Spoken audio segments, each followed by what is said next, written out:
And first of all, I'm going to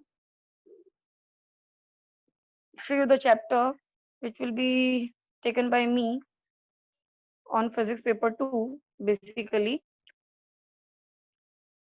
Okay, so here students, we have chapter number 1 to 16 total, and I'm going to start, and as you can see this in your textbook, till the chapter number almost 6 it is paper 1, means till 1 to 6 it is paper number 1. And normally wave optics starting from basically paper 2, but the wave optics it is coming under the paper 2, and after that electrostatic and all that section, means from 7 to 16, means overall more part is from paper 2 instead of paper 1. Here you can see this. So here I can tell you 6 chapter it is mean for paper 1, and almost 10 chapter is mean for the paper 2. How is this possible? Because till 6 it was superposition of wave, till it is coming under paper 1, and after that the whole section was for paper 2. And the most important part is that bachcho, कि paper 2 is not at all that much difficult which you are thinking basically. It is very very interesting and very means I can tell you, if you connect paper 2 with the practical part of your day to day life, and you can able to imagine whichever thing I'll tell you, कि बच्चों just imagine this thing that we are going through that thing or that part, then in that case na bachcho you can easily able to understand, you can easily able to correlate कि what I'm basically telling you. सो ये section अगर आपने इस वे में ध्यान दिया, then I am damn sure, means 200% sure I am कि आपको ये पेपर टू जो 10 चैप्टर है वो बहुत इजी लगेंगे. आई नो समवेयर कि 11 में आपको थोड़ा बहुत फिजिक्स ऐसा लगा होगा कि it is little bit difficult, but ऐसा कुछ भी नहीं है. It is just back of your mind कि हाँ ऐसा है वैसा है.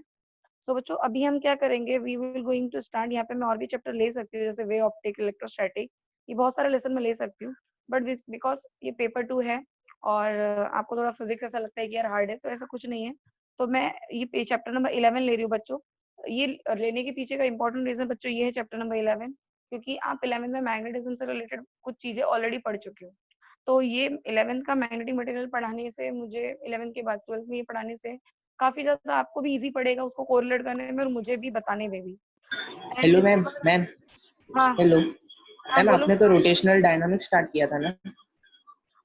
एक्चुअली सर बच्चों वो पेपर 1 का पार्ट है ना, तो पेपर 1 शायद में भी सर लेने वाले हैं इसके लिए.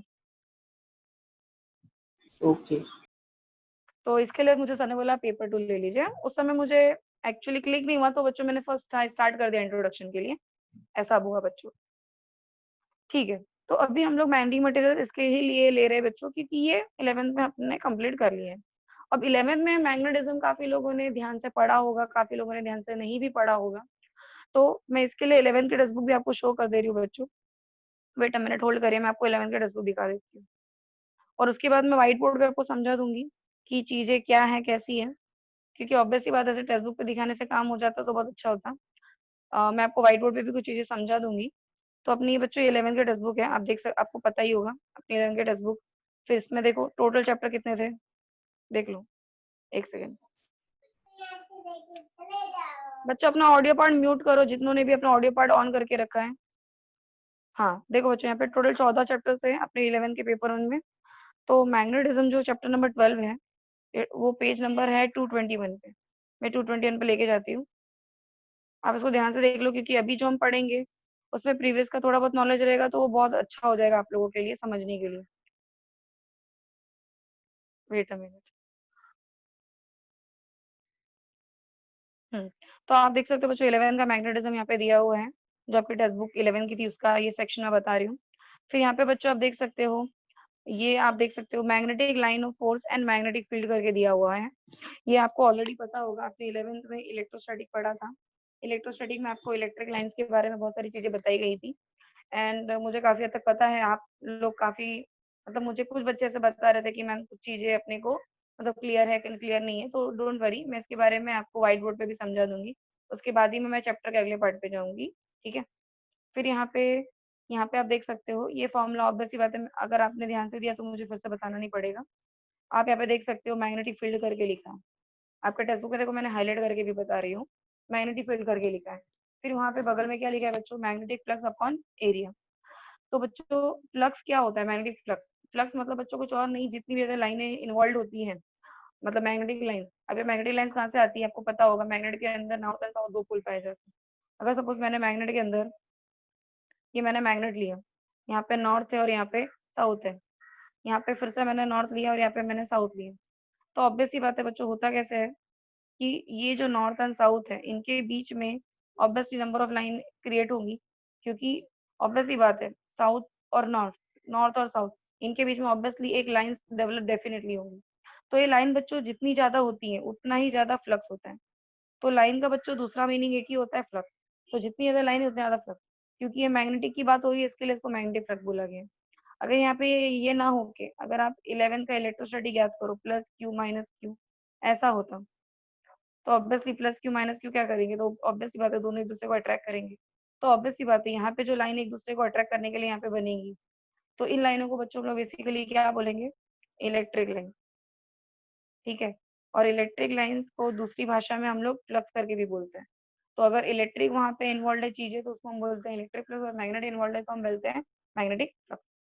तो ये बच्चों आपके सामने इसका सिंबल भी हो गया। ठीक है, ये आपका सिंबल हो गया फ्लक्स।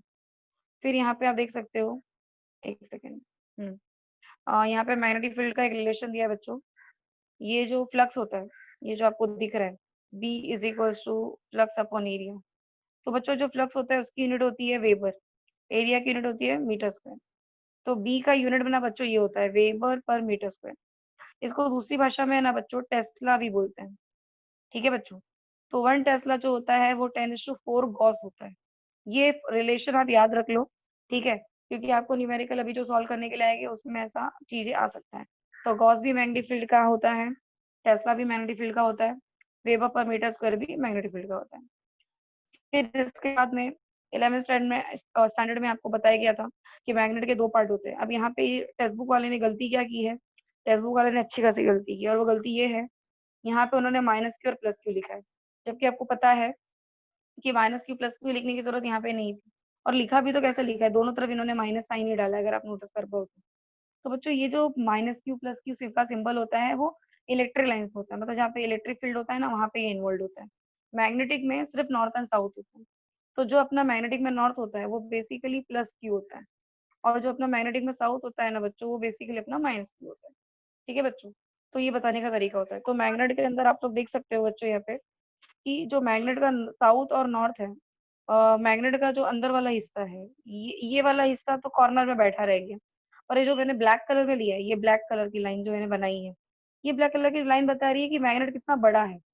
मैग्नेट कितना बड़ा है मतलब इसको हम लोग क्या बोलेंगे, ये मैग्नेट जो ज्योमेट्रिकली बना हुआ है, इसके लिए इसको ना बच्चों हम लोग बोलते हैं ज्योमेट्रिक लेंथ। ये जो हिस्सा, ये ज्योमेट्रिकली मैग्नेट का बन के आया हुआ है। ठीक है। जो भी एक ह्यूमन बींग ने सबसे पहले आर्टिफिशियल मैग्नेट बनाया था, ह्यूमन बींग द्वारा बने हुए आर्टिफिशियल मैग्नेट को ही ना बच्चों हम बार मैग्नेट बोलते हैं। ठीक है। बट आर्टिफिशियली बना कैसे है, आर्टिफिशियली ऐसे बने, और प्रैक्टिकली काम कौन सा हिस्सा करे, प्रैक्टिकली ये साउथ और नॉर्थ का हिस्सा ही काम करता है। तो बच्चों इसके लिए इस हिस्से को हम लोग बेसिकली बोलते हैं मैग्नेटिक लेंथ। ठीक है, तो मैं इसको बना के बता देती हूँ। ये पूरा का पूरा जो डिस्टेंस आपको दिख रहा है ये ज्योमेट्रिक लेंथ हो गया, ये पूरा का पूरा हो गया ज्योमेट्रिक लेंथ। ठीक है। फिर उसके बाद मैग्नेट के ये अंदर वाले हिस्से में कहीं पे तो नॉर्थ पोल दिखेगा, कहीं पे तो साउथ पोल होएगा। तो इनके बीच की जो दूरी होती है इसको मैग्नेटिक लेंथ बोलते हैं, जो कि 2L करके लिखा जाता है। क्योंकि मैग्नेट को जब भी आप सेंटर से कट करते हो तो सेंटर से कट करने पे क्या होता है, दो भागों में डिवाइड हो जाता है। तो ये हिस्सा भी एल होता है सेंटर से टुवर्ड द साउथ, और सेंटर से टुवर्ड द नॉर्थ भी एल होता है। तो कुल मिला के ना बच्चों ये बन गया 2L। तो मैग्नेटिक लेंथ जो होता है बच्चों वो 2L होता है। और ज्योमेट्रिक लेंथ जो होता है उसका कुछ ऐसा दिया नहीं गया है, पर इसका फॉर्मूला दिया हुआ है। क्योंकि मैग्नेट हमारे पास ज्योमेट्रिकली कितना भी लंबा चौड़ा बन के आ जाए। किसी ने आपसे पूछा, बच्चों आवाज आ रही है बीच में, वॉइस वाला म्यूट करो प्लीज।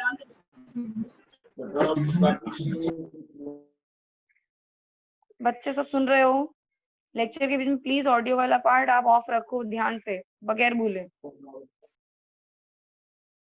बच्चों ऑफ किया।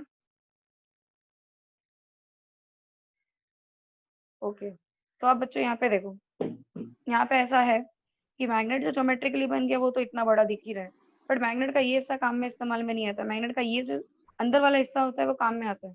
कैसे आप लोगों को भी पता है, क्या पता है आपको, जैसे एग्जाम्पल के तौर पे मैंने एक मैग्नेट कंस्ट्रक्ट कर दिया। ठीक है। यहाँ पे नॉर्थ एंड साउथ बना दिया, यहाँ पे मैंने आयरन के टुकड़े बिखरा के रख दिए। आप सबने स्कूल लेवल से पढ़ा है कि iron is always get attracted toward the magnet. तो क्या आयरन इसका जब अट्रैक्ट होता है तो क्या आयरन का अट्रैक्शन इस सेक्शन के लिए होता है क्या? नहीं, आयरन का अट्रैक्शन इस सेक्शन के लिए होता है। अब ये इस सेक्शन तक पहुंच नहीं सकता है तो वो यहीं पे आके अटक जाता है। बट एक्चुअली में इसका सारा अट्रैक्शन इस पोर्शन के लिए होता है, ना कि इस कॉर्नर वाले पोर्शन के लिए होता है, क्योंकि ये तो ज्योमेट्रिकली बना हुआ है। पर क्या ये हिस्सा काम में आता है? नहीं, अंदर वाला ये वाला हिस्सा काम में आता है।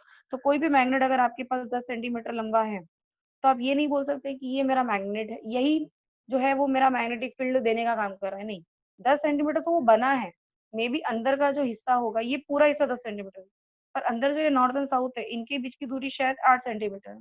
तो यहाँ से 1 सेंटीमीटर छूट गया, यहाँ से 1 सेंटीमीटर छूट गया। तो ऑब्वियस सी बात है, जब यहाँ से 1 सेंटीमीटर अंदर घुसोगे और यहाँ से 1 सेंटीमीटर अंदर घुसोगे तो यहाँ पे आपको जो नॉर्थ एंड साउथ दिखाई देगी ये एक्चुअली में मैग्नेटिक फील्ड को अट्रैक्ट करने में हेल्प कर रही है। ठीक है, ज्योमेट्रिकली तो चीजें कैसी भी बनी है। ठीक है, ऐसा फंडा होता है बच्चों। ठीक है, अब बात यहाँ पे आती है बच्चों, ये देखो आपके सामने फॉर्मूला भी रेडी है, देखो magnetic length 2L, it is the distance between the two poles of the magnet, magnetic length is 5/6 into geometric length. ये फॉर्मूला किसके लिए है? 11th में आपने पढ़ा होगा, अभी मैंने एग्जांपल दिया। ज्योमेट्रिकली मैग्नेट कितना बड़ा है? 10 सेंटीमीटर बड़ा है। तो ज्योमेट्रिक लेंथ आपने 10 बोल दिया, पर आपको ये नहीं पता है मैग्नेटिक लेंथ कितना है। तो इसके लिए फॉर्मूला जैसे भी मैंने एग्जांपल दिया, 10 सेंटीमीटर लंबा है तो जरूरी नहीं हो 10 का 10 सेंटीमीटर काम में आ रहा होगा अट्रैक्शन करने के लिए आयरन को। मे बी उसका कुछ हिस्सा काम में आ रहा होगा, तो मैंने क्या बोला, may be 8 centimetre. Obviously 2 centimetre छूट गए, तो नॉर्थ के साइड से 1 सेंटीमीटर अंदर, साउथ के साइड से 1 सेंटीमीटर अंदर। ये मैंने जैसे एक अंदाजा लगाया था, पर हमारे पास बच्चों फिजिक्स में इसका एक बाकायदा फॉर्मूला रेडी है, that is magnetic length equal to 5/6 into geometric length. अब मैं यहाँ पे एग्जाम्पल देके बोल सकती हूँ कि अगर मेरा ज्योमेट्रिकली लेंथ 12 सेंटीमीटर है सपोज, तो मैं इस फॉर्मूले का हेल्प लेके ना बच्चों मैं ये पता लगा सकती हूँ कि मैग्नेट एक्चुअली में कितना बड़ा रह सकता है। तो the formula is 5/6 into geometric length, और ज्योमेट्री की वैल्यू कितनी है? 12। तो आपका आंसर कितना है? 10। अभी 10 का मीनिंग क्या हो गया? ये 10 का मीनिंग ये हुआ कि ये जो मेरा मैग्नेट था ये 12 सेंटीमीटर लंबा था, बट यहाँ से 1 सेंटीमीटर अंदर और यहाँ से 1 सेंटीमीटर अंदर, मतलब ये 10 सेंटीमीटर वाला पोर्शन ही बीच में मैग्नेटिक फील्ड देने का काम कर रहा है, क्योंकि मे बी शायद इधर एक नॉर्थ या इस तरफ साउथ होगा। तो इस तरीके की चीजें बच्चों समझनी जरूरी है। फिर उसके बाद में यहाँ पे हम लोग ओके कुछ चीजें इन्होंने यहाँ पे शो नहीं की है, सो नॉट एन इशू। यहाँ पे हम लोग देख लेते हैं, पढ़ लेते हैं। यहाँ पे देखो बच्चों क्या दिया है, एक्सिस के बारे में दिया है। I show you this thing. Axis दिया है बच्चों यहाँ, और यहाँ पे इक्वेटर दिया है। अब ये दोनों क्या होता है, ये 11th में आपने पढ़ा है नहीं पढ़ा है ठीक से, आई डोंट नो। मैं जितना आप लोग यार मैं जानती हूँ, कुछ लोगों को क्लियर था कुछ को क्लियर नहीं था उस टाइम पे, तो इसके लिए मैं बता रही हूँ। तो बच्चों ये जो चीज है मैग्नेटिक एक्सिस, ये जो इक्वेटर है इसको लिखा जाएगा मैग्नेटिक इक्वेटर। ये दो अलग अलग चीज है, ठीक है। अब ये दोनों होता क्या है, देखो कैसा होता है। मैंने ये मैग्नेट का कंस्ट्रक्ट करके रखा हुआ है, ये मैग्नेट मेरे पास रेडी है। अब इस मैग्नेट को इधर मैंने देखा नॉर्थ पोल है, इधर मैंने देखा साउथ पोल है। अब मैग्नेट की वो लाइन जो इस मैग्नेट के नॉर्थ एंड साउथ को ज्वाइन करते हुए जाए, एक ऐसी लाइन जो मैग्नेट के इस नॉर्थ और इस साउथ को ज्वाइन करते हुए जाए, इस लाइन को ना बच्चों हम लोग बेसिकली बोलेंगे मैग्नेटिक एक्सिस का लाइन। ठीक है, तो ऐसी लाइन जो नॉर्थ एंड साउथ को ज्वाइन करके जाती है इसको हम लोग बच्चों कहते हैं एक्सिस वाली लाइन। ठीक है, is that clear? Now here the second part is equator, तो इसको हम क्या पढ़ेंगे, मैग्नेटिक इक्वेटर करके पढ़ेंगे। Now what do you mean by the magnetic equator? The magnetic equator is the line which cuts the magnet into two equal parts. अब ये जो लाइन मैंने ड्रॉ की है, you can see here in the picture in your screen, the line which cuts the dipole into two equal parts. अब ये line यहाँ से कट हुई, ठीक है, कैसे कट हुई, वर्टिकली कट हुई। अब ये कट होने से क्या हो गया, इधर का हिस्सा भी इक्वली गया, इधर का भी। अगर इधर 5 सेंटीमीटर होगा तो इधर भी 5 सेंटीमीटर होगा। तो यहाँ पे कैसा है कि इस लाइन में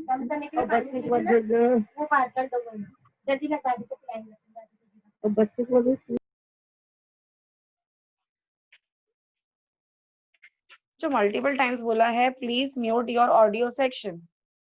व्हाई आर नॉट लिसनिंग बच्चों, प्लीज टेल मी।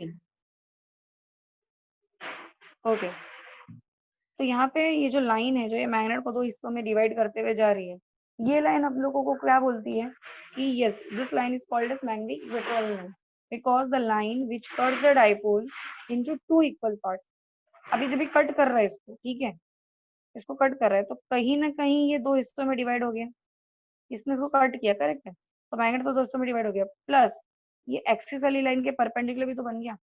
कौन सी लाइन? इक्वेटर वाली लाइन। तो इसके लिए इसको क्या बोलेंगे मैग्नेटिक इक्वेटर को? The magnetic equator is the vertical line which curves the dipole into two equal parts, क्योंकि ये लाइन इसको दो पार्ट्स में कट किया है। और एडिशन में हम क्या बोल सकते हैं? The line which curves the dipole into two equal part as well as it is perpendicular to magnetic axis line, क्योंकि ये जब क्रॉस किया तो ये परपेंडिकुलर किस लाइन की हो गया? ये एक्सिस वाली लाइन के परपेंडिकुलर भी हो गया। तो this is the definition of axis and equator. Okay, फिर इसके बाद मैम में नहीं हाँ समझा। बोलो। कौन? ये 11th वाला पार्ट है बच्चों, मेरे 12th में ये है भी नहीं, आपने 11th में पढ़ा ही है क्या? नहीं, ध्यान नहीं दिया मैम। कौन सी वाला सेक्शन नहीं समझा? एक्सिस और इक्वेटर। अभी आपने लेक्चर मेरा स्टार्ट हो तब से ज्वाइन किया है कि अभी जस्ट ज्वाइन किया है? हाँ मैम। नहीं मैम, बच्चों स्टार्टिंग प्रॉपरली से। बच्चों स्टार्टिंग से। ओके, अभी देखो मैं बना के बता रही हूँ। ये मैंने मैग्नेट बनाया, करेक्ट? नॉर्थ एंड साउथ अंदर है कहीं ना कहीं, ठीक है, ऑब्वियसली कॉर्नर में नहीं होता है, ठीक है। अब मैं यहाँ पे ऐसा बोलूं कि एक ऐसी लाइन जो इस नॉर्थ एंड साउथ को कट करके वे जाए, ऐसी लाइन जो इस नॉर्थ एंड साउथ को ज्वाइन करके जाए, कट भी नहीं बोलना सही रहेगा, ज्वाइन बोलना is the best point. The line which joins north and south both pole of the magnet, क्योंकि नॉर्थ एंड साउथ क्या होते हैं? मैग्नेट के पोल्स होते हैं। तो एक ऐसी लाइन जो नॉर्थ एंड साउथ दोनों को कट करते हुए जा रही है, इस लाइन को हम लोग कौन सी लाइन बोलते हैं? मैग्नेटिक एक्सिस की लाइन बोलते हैं। ये बहुत ही सिंपल है, 11 में पढ़ी हुई चीज है, ठीक है। So the line which joins both the two poles of the magnet then it is called as magnetic axis की लाइन, ठीक है।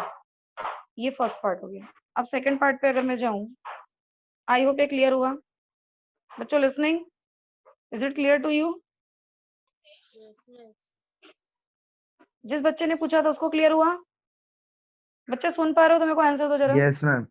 ओके, तो बच्चों ये एक्सिस वाला पार्ट था, ये क्लियर हो गया। अब अगला पार्ट क्या है ना, अगला पार्ट होता है इक्वेटर वाला पार्ट। इक्वेटर वाला पार्ट क्या होता है? अभी मैंने मैग्नेट बनाया, करेक्ट है। अब अपने को भी मालूम है ये जो नॉर्थ एंड साउथ जो लाइन कट हुई, ये लाइन को अपन हॉरिजॉन्टल लाइन बोलते हैं। मैथ्स वाइज ऐसी वाली लाइन हॉरिजॉन्टल होती है, और जैसे ये वाली लाइन है इसको वर्टिकल लाइन अपन बोलते हैं, ठीक है। अब ये जो वर्टिकल लाइन खींच रहा है ना यहाँ पे, इसने इस मैग्नेट को दो हिस्सों में डिवाइड कर दिया, ठीक है। तो उसको अपन क्या बोलते हैं? इक्वेटर। ये जो लाइन है, ये वाली लाइन, इसको हम लोग बोलेंगे इक्वेटर वाला लाइन। क्यों? क्योंकि इस लाइन ने इस मैग्नेट को वर्टिकली ये लाइन होके गया, और इस वर्टिकली जाने की वजह से ये जो डाइपोल है ये दो हिस्सों में कट भी हो गए। सो the line which cuts the dipole into two equal parts, the line which cuts the dipole into two equal parts. अब आगे बढ़ा आप एक्स्ट्रा डाल दो वर्टिकली, क्योंकि सामने वाला ये कंफ्यूजन में ना रहा है कि यार हॉरिजॉन्टल की बात हो रही है कि वर्टिकल की। अब एक्स्ट्रा लाइन डाल सकते हो उठा के। मैं टेक्स्ट बुक के डेफिनेशन में ध्यान नहीं दे रही हूँ, क्योंकि टेक्स्ट बुक वाला उतना प्रॉपरली डिफाइन करके नहीं दे रहे हैं, जो उसकी एक एक लाइन पे मैं आपको बताऊं। तो जो परफेक्ट है वो मैं आपको बता रही हूँ, जिससे आपको भी याद करने में आसानी हो, समझने में आसानी हो, एंड वो जो जबरदस्त भी हो कि हाँ भाई बच्चे को समझ में आ गया तभी बच्चे ने ये लाइन बोली। सो the line which cuts the dipole into two equal parts vertically.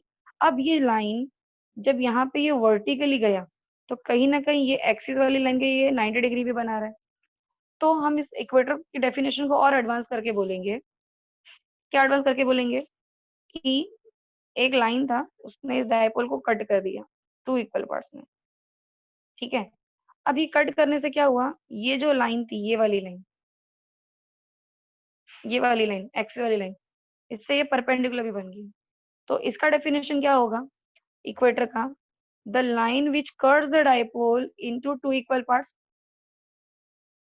As well as it is perpendicular to magnetic axis line, क्योंकि ये एक्सिस की लाइन है, ये इसके परपेंडिकुलर 90 डिग्री भी बना रहा है, ठीक है। सो मैग्नेटिक इक्वेटर की लाइन को हम लोग क्या बोलेंगे? The line which curves the dipole into two equal parts as well as it is perpendicular to magnetic axis line. बच्चों आप समझ में आया कि नहीं समझ में आया? बच्चों एटलीस्ट मुझे मैसेज करके बोलो, या तो ऑडियो हटा के बोलो। हाँ। Okay yes ma'am. ओके, चलेगा चलेगा। थैंक यू बच्चों, thank you for your reply. अब मैं बात करती हूँ इस फॉर्मूले की। एक्चुअली मैं 11th में इधर आती नहीं बच्चों पढ़ाने के लिए आपको, मैं कंसिडर करती बच्चे को पता है, मैं 5-10 मिनट में रिकैप मारती हूँ और मैं अपने 12th वाला चैप्टर में स्टार्ट कर देती हूँ। मैं इधर इसके लिए आई क्योंकि अपना जो इंटरेक्शन हुआ है क्लासरूम में उस हिसाब से मुझे पता है कि आपका फिजिक्स 2 का या फिजिक्स मेरे को नहीं मालूम 1 का क्या है, 2 का आपका थोड़ा बहुत कमजोर है आपका, ये मुझे पता है, ये जानती हूँ, इसके लिए मैं यहाँ पर आई जानबूझ के, क्योंकि वो याद था मुझे। अब ये वाला फॉर्मूला अपन बच्चों पढ़ते हैं, ठीक है। अब ये वाले फॉर्मूले में टेक्स्ट बुक ने तो मिस्टेक की है, आप अपन ये मिस्टेक पे ध्यान नहीं देते, मैं आपको बताती हूँ सही क्या है। देखो, ये मैं मैग्नेट बना ली, करेक्ट। अब इधर मैंने नॉर्थ पोल बनाया, इधर मैंने साउथ पोल बनाया, ठीक है। अभी जो नॉर्थ पोल होता है ना, इसका एक स्ट्रेंथ होता है, पोल स्ट्रेंथ होता है, मतलब इसका एक स्ट्रेंथ होता है। अभी आयरन क्या होता है, आयरन इस नॉर्थ के पास भी अट्रैक्ट हो सकता है, साउथ के भी अट्रैक्ट हो सकता है, क्योंकि आयरन का जो प्रॉपर्टी वो इस मैग्नेट का प्रॉपर्टी है। अट्रैक्शन तो डेफिनेटली दिखाएगा ही दिखाएगा, करेक्ट है। बट ये जो इसका जो अट्रैक्शन दिखाने का जो एक प्रॉपर्टी होता है ना बच्चों, उसको हम लोग पोल स्ट्रेंथ बोलते हैं। पोल स्ट्रेंथ, नॉर्थ के पास जो पोल स्ट्रेंथ होता है उसको एम बोलते हैं, प्लस है, क्योंकि नॉर्थ प्लस साइन वाला होता है और साउथ क्या होता है, माइनस साइन वाला होता है। जैसे plus Q minus Q electrostatic में पढ़ा था ना, इलेक्ट्रिक डाइपोल में, प्लस क्यू माइनस क्यू, तो वैसे यहाँ पे होता है प्लस एम माइनस एम। तो नॉर्थ को हम लोग बच्चों प्लस एम बोलते हैं, साउथ को माइनस एम बोलते हैं। तो ये जो ये एम है ना, ये छोटा स्मॉल अल्फाबेट में लिखना है, इसको कैपिटल अल्फाबेट में नहीं लिखना है। तो ये हर एक पोल, वो नॉर्थ पोल हो या साउथ पोल हो, इनका अपना एक स्ट्रेंथ होता है, जिसकी वजह से ये आयरन निकल जैसे मटेरियल को, जिनके पास ऑलरेडी मैग्नेटिक प्रॉपर्टी होती है, वो मैग्नेट तक अट्रैक्ट हो जाती है। ये प्रॉपर्टी होने की वजह से ये नॉर्थ एंड साउथ क्या करते हैं, अट्रैक्ट कर पाते हैं किसी भी आयरन निकल जैसे मटेरियल को। तो इस पोल स्ट्रेंथ को ना बच्चों हम लोग यहाँ पे दिखाते हैं, ठीक है। कैसे दिखाएंगे, ये देखो, प्लस एम और यहाँ पे दिखाएंगे माइनस एम। ये प्लस दिख गया मतलब समझ जाने का इधर नॉर्थ पोल, ये माइनस दिख गया मतलब समझ जाने का साउथ पोल है। अब इन मैग्नेट के दोनों पोल के बीच की दूरी क्या होती है, अभी कुछ देर पहले पढ़ा, 2l। क्योंकि सेंटर जब इक्वेटर से ये लाइन डिवाइड हुई तो इधर भी एल गया, इधर भी एल गया, तो in short total the magnetic length is defined as 2l, ठीक है। अब यहाँ पे फंडा ये आता है कि इसको पढ़ने के पीछे का रीजन क्या है। इसको पढ़ने के पीछे का रीजन ये है कि हमारे टेक्स्ट बुक में एक फंडा आपको है मिलेगा, that is magnetic dipole moment. अब आपको भी पता चल गया है अपने मैग्नेट के 2 पोल होते हैं, एक नॉर्थ पोल एक साउथ पोल, नॉर्थ पोल पे प्लस एम, साउथ पोल पे माइनस एम। तो इसकी वजह से इसको बच्चों बोला गया डाई पोल, 2 पोल है इसकी वजह से। और वो दोनों पोल होने के से वो मूवमेंट परफॉर्म करता है, वो आयरन निकल को अपने से अट्रैक्ट करेगा, ये रिपेल करेगा, डिफरेंट डिफरेंट डिफरेंट कैटेगरी पे वो अलग अलग चीजें दिखाएगा। कौन, मैग्नेट। आयरन है तो अट्रैक्ट करेगा, बिस्मत है तो शायद अट्रैक्ट नहीं करेगा। आयरन है, लकड़ी सामने ले आए कि लकड़ी को अट्रैक्ट करेगा, नहीं करेगा, पानी को करेगा, नहीं करेगा, आयरन को तुरंत कर लेगा। तो अट्रैक्शन रिपल्शन का जो वो प्रॉपर्टी दिखाता है, मतलब वो कुछ एक मूवमेंट करके दिखाता है कि भाई मैं इससे अट्रैक्ट हो रहा हूँ, नहीं नहीं मैं इससे रिपल हो रहा हूँ। तो ऑब्वियस सी बात है वो सब कौन कर रहा है, वो मैग्नेट के दोनों पोल इस चीज के लिए करके दे रहे हैं। तो मैग्नेट के इन दोनों पोल का जो मूवमेंट होता है, it can be anything, attraction और रिपल्शन। तो इस मैग्नेटिक डाइपोल मूवमेंट को ना बच्चों कैपिटल एम करके लिखा जाता है। Magnetic dipole movement is defined as capital M. तो बच्चों इसका जो फॉर्मूला होता है ना बच्चों, वो होता है स्मॉल एम इंटू 12। अब ये कहाँ से आया, ये स्मॉल एम बच्चों कहाँ से आया, अपने मैग्नेट में नॉर्थ एंड साउथ के दोनों पोल थे ना, तो इसकी वजह से आया प्लस एम और माइनस एम। और उन दोनों नॉर्थ एंड साउथ पोल के बीच की दूरी क्या थी, 12 थी, इसके लिए आया। तो इस तरह से ना बच्चों अपना मैग्नेटिक डाइपोल मूवमेंट बन गया एम इंटू 12। तो ये जो अपना एम इंटू 12 बन गया, तो इधर एल जो है इसकी यूनिट क्या है बच्चों, मीटर। अब आप ये एम देख के और ये एम के कंफ्यूज मत होना। ये एम है पोल स्ट्रेंथ, जो वो नॉर्थ एंड साउथ पोल पे बना था, जैसे ये साउथ पोल है तो माइनस एम लिखा था, ये नॉर्थ पोल है इसको हम लोगों ने प्लस एम लिखा था। तो ये वो वाला है। तो मैं रिपीट कर रही हूँ फिर से,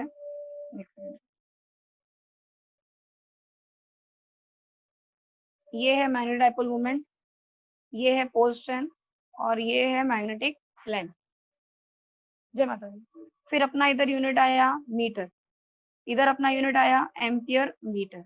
ये जो बच्चों पोल स्ट्रेंथ होता है ना, पोल स्ट्रेंथ, ये पोल स्ट्रेंथ होता है। इसको आर क्यों नहीं रहा, ये यहाँ क्यों नहीं रहा, एक सेकंड कुछ,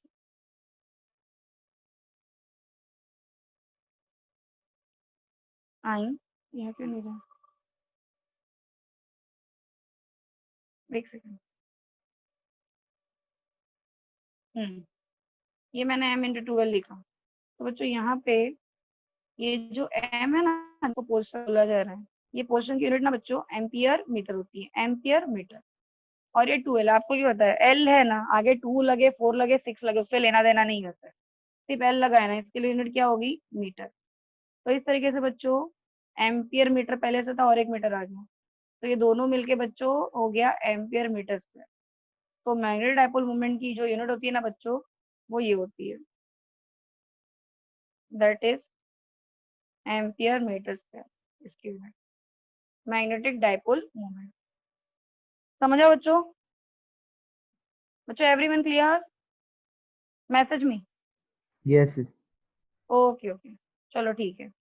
अब बात करते हैं हम लोग, ये 11th का पार्ट था, अभी 12th में ना क्या है ना बच्चों, जरूरत पड़ने ही वाली है।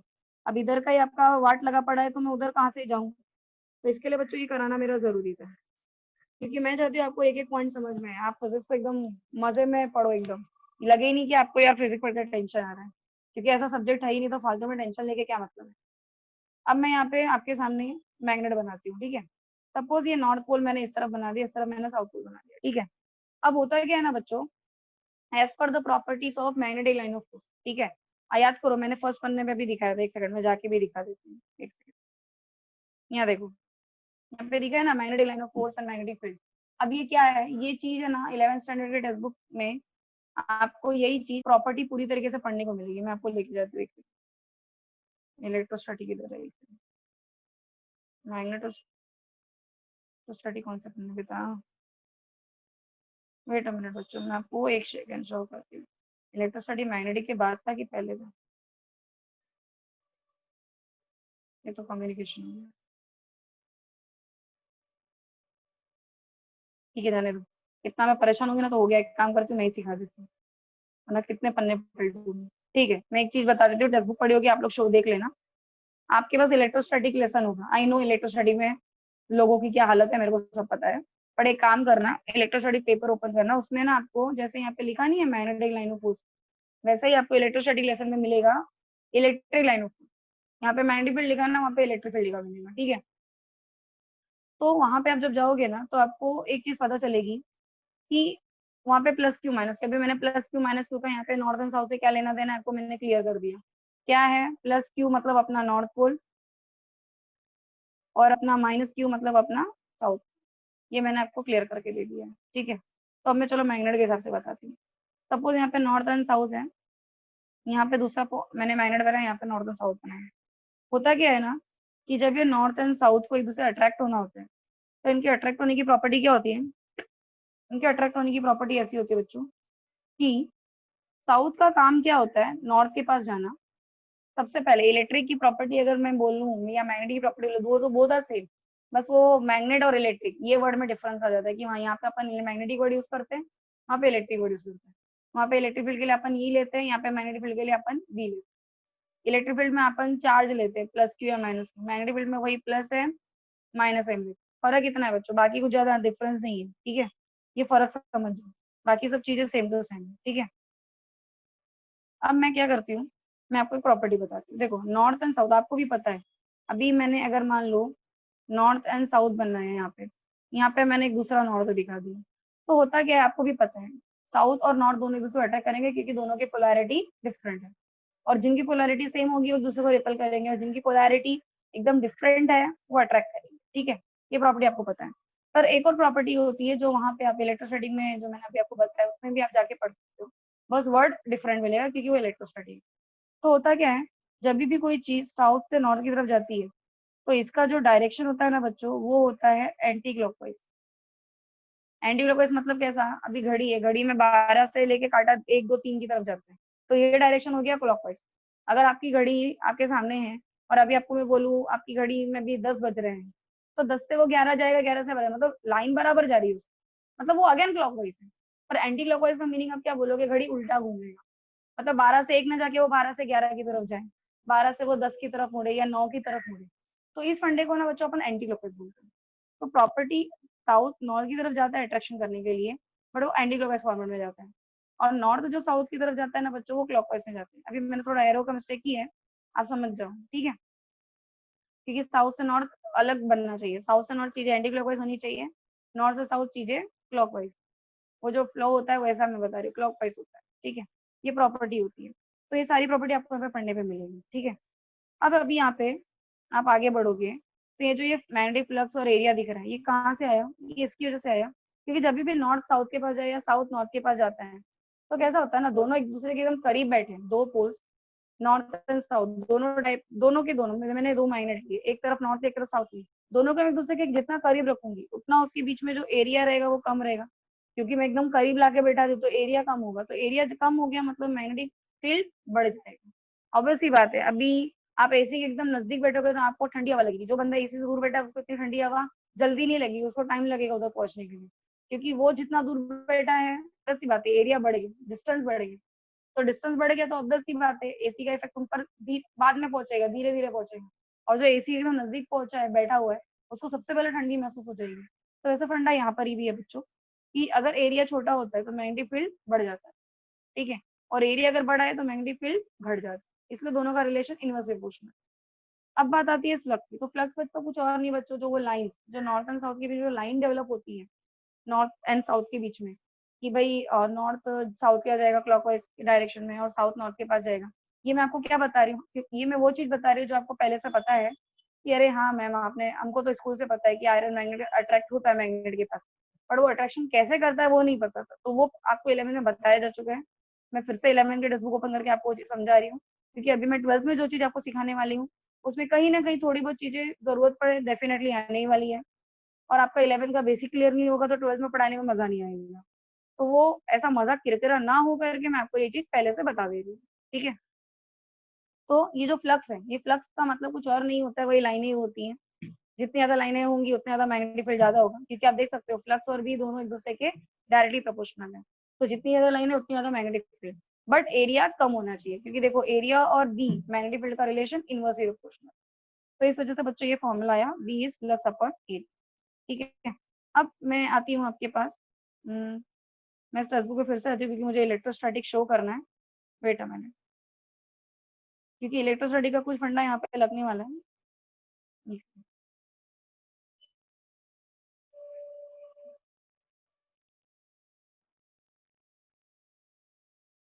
अब यहाँ पे आप देखो 11th के टेक्स्ट बुक में, अब आई डोंट नो इलेक्ट्रोस्टैटिक का तुम्हारा क्या हाल है, बट मैं अपना शो कर देती हूँ, एक सेकंड। इलेक्ट्रोस्टैटिक है page chapter number 10 page number 188, ठीक है, मैं 188 पे स्विच कर रही हूँ।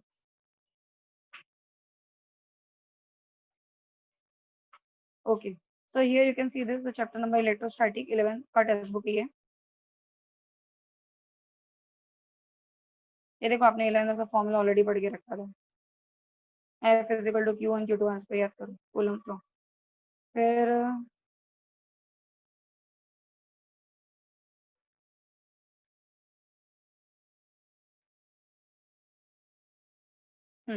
जो मैंने आपको बोला था इलेक्ट्रिक लाइन पढ़ के रखना, वही मैग्नेटिक से रिलेटेड रहेगा, तो देखो ये रहा इलेक्ट्रिक लाइन ऑफ फोर्स, तो यहाँ पे ये जो आपको नीचे प्रॉपर्टी दिख रही होगी characteristics of electric line of force, देखो the line of force originate from positive charge object and end on a negative charge, ये लिखने की भाषा में है, ऐसा कुछ होता नहीं है, ये लिखने के लिए बोला गया है, बट एक्चुअली प्रैक्टिकली चीजें नेगेटिव से स्टार्ट होकर पॉजिटिव पे जाती है, अब नेगेटिव साइन किसी को चाहिए नहीं इसलिए बोलने के लिए बात अलग है। तो यहाँ पे देखो line of force due to the positive, देखो पॉजिटिव चार्ज से जो चीजें निकल रही है कैसे बाहर की तरफ जा रही है, नेगेटिव से निकलने वाली कैसे अंदर की तरफ आ रही है, देखो फिगर ए और बी पे आप देखो, तो ये प्रॉपर्टी जो मैंने आपको बोला था पढ़ लेना, पढ़ लोगे तो वो मेरे को समझाने में आसानी हो जाएगी।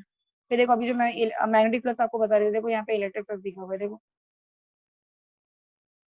तो यहाँ पे देखो इलेक्ट ये ई देखो E is equal to number of line of force upon area, तो ये जो number of E is equal to number of line of force upon area, ठीक है, वही अपने मैग्नेटिक में अपन ने क्या पढ़ा है, नंबर ऑफ लाइन की फोर्स की जगह पे क्या लिखा था, वहाँ पे लिखा था मैग्नेटिक फ्लक्स अपॉन एरिया, याद करो। तो वो मैग्नेटिक फ्लक्स बोलो या नंबर ऑफ लाइंस बोलो, बोथ आर द सेम, ये इलेक्ट्रोस्टैटिक है इसलिए इलेक्ट्रिक लाइन ऑफ फोर्स रहेगा, वो मैग्नेटिक है तो वहाँ पे मैग्नेटिक लाइन ऑफ फोर्स रहेगा।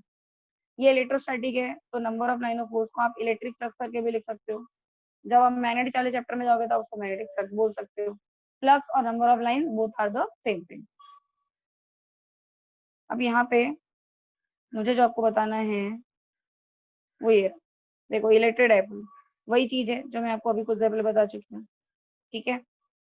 यहाँ पे भी देखो फॉर्मूला आ चुका है P is Q into 12, वही ये इलेक्ट्रिक मैग्नेटिक में P की जगह पे कैपिटल M आया, Q की जगह पे M आया, 12 आया। याद करो, मैंने ये फॉर्मूला लिखा है ना आपको, M इंटू 12।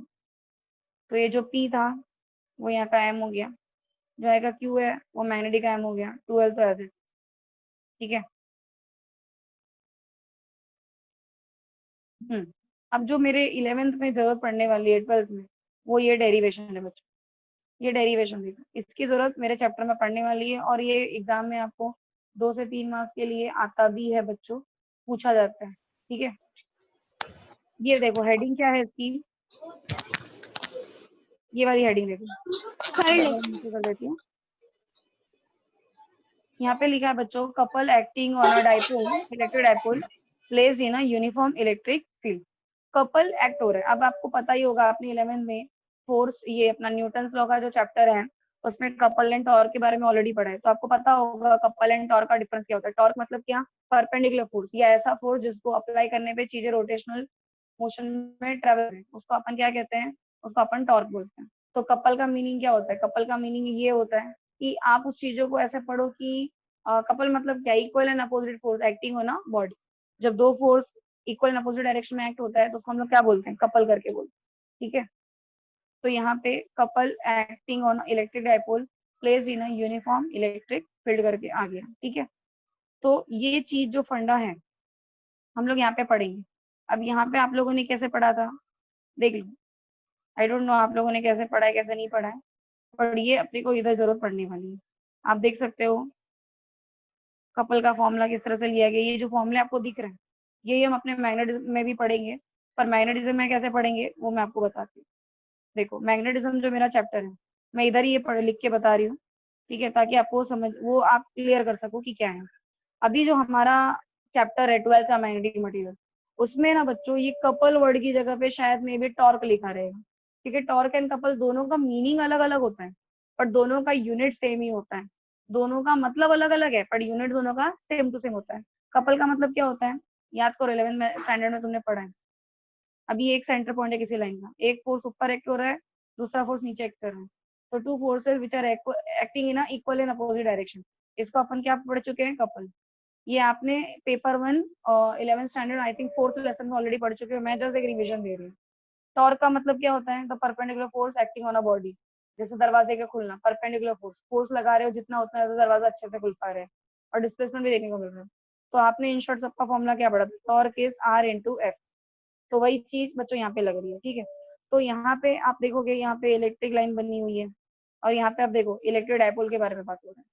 तो हमारा जो मैग्नेटिक मटेरियल वाला जो चैप्टर है उसमें इसी डेरिवेशन को सीधा सीधा उठा के डाल दिया गया है, बट आपको वो चीज क्लियर होगी नहीं होगी, क्योंकि 11th का आपका बेस क्लियर है नहीं है, इसकी वजह से मैं इसको यहाँ पे करके बता रही हूँ। ठीक है। अब हम लोग क्या करने वाले हैं, अपने टेक्स्ट बुक में जो हेडिंग है वो ऐसी है, कपल एक्ट हो रहा है, किसमें एक्ट हो रहा है, इलेक्ट्रिक डायपोल में ना एक्ट होकर किधर एक्ट हो रहा होगा, मैग्नेटिक डायपोल में। और वो कहाँ रखा गया होगा, यहाँ पे क्योंकि इलेक्ट्रोस्टैटिक चैप्टर था 11th का, इसलिए इलेक्ट्रिक फील्ड लिखा है। हमारा तो चैप्टर मैग्नेटिक वाला है ना, तो हम उसमें क्या पढ़ेंगे, मैग्नेटिक फील्ड। तो हम, मैं इसका डायग्राम बना के आपको बता दे रही हूँ। हम लोग पढ़ने वाले हैं ऐसा कि ऐसी बहुत सारी लाइनें हैं, ये लाइनें मैग्नेटिक फील्ड वाली लाइन है। ठीक है। अब इसके ऊपर अगर मैंने कोई डायपोल ऐसे रख दिया, तो ये डायपोल पे किस तरीके से मतलब कपल एक्ट होगा। ठीक है। तो आप नोटिस करो कि ये ए और बी, ये डायपोल है, ये इसके साथ सीधा सीधा बैठा रह सकता था, मतलब ऐसे। ये जो डायपोल है इस मैग्नेटिक फील्ड में ऐसे बैठा रह सकता था, पर ऐसा क्यों नहीं बैठा है, क्योंकि आपको भी पता है दो सिमिलर वाली चीजें कभी भी एक दूसरे के साथ नहीं बैठी रहती। अब मैग्नेट है मेरा, मैग्नेट के पास है मेरी मैग्नेटिक फील्ड, करेक्ट है, ये अगेन एक मैग्नेटिक फील्ड की लाइन है। मैं मैग्नेटिक फील्ड की लाइन को, अब देखो किस तरीके से एरो बना है, मैग्नेटिक फील्ड की लाइन इस तरीके से जा रही है, देख पा रहे हो। अब इसी के ऊपर सेम इसी जगह पे अगर मैंने ऐसा एक मैग्नेट बिठा दिया इसके ऊपर, तो ये और ये दोनों एक दूसरे के साथ साथ बैठे रहेंगे, नो, नेक्स्ट टू इम्पॉसिबल, नहीं बैठेंगे। तो क्या होता है, ये जो मैग्नेटिक फील्ड है वो इस डायपोल को मतलब रिपेल मारता है। तो जब ये रिपेल मारेगा तो ये डायपोल ऐसा भी खड़ा हो सकता है, या डायपोल ऐसा भी जा सकता है। ठीक है। अब डायपोल ऐसा खड़ा हो गया, मतलब क्या होगा, ये जो लाइन है इसके 90 डिग्री वो बनाएगा, ऑब्वियस सी बात है।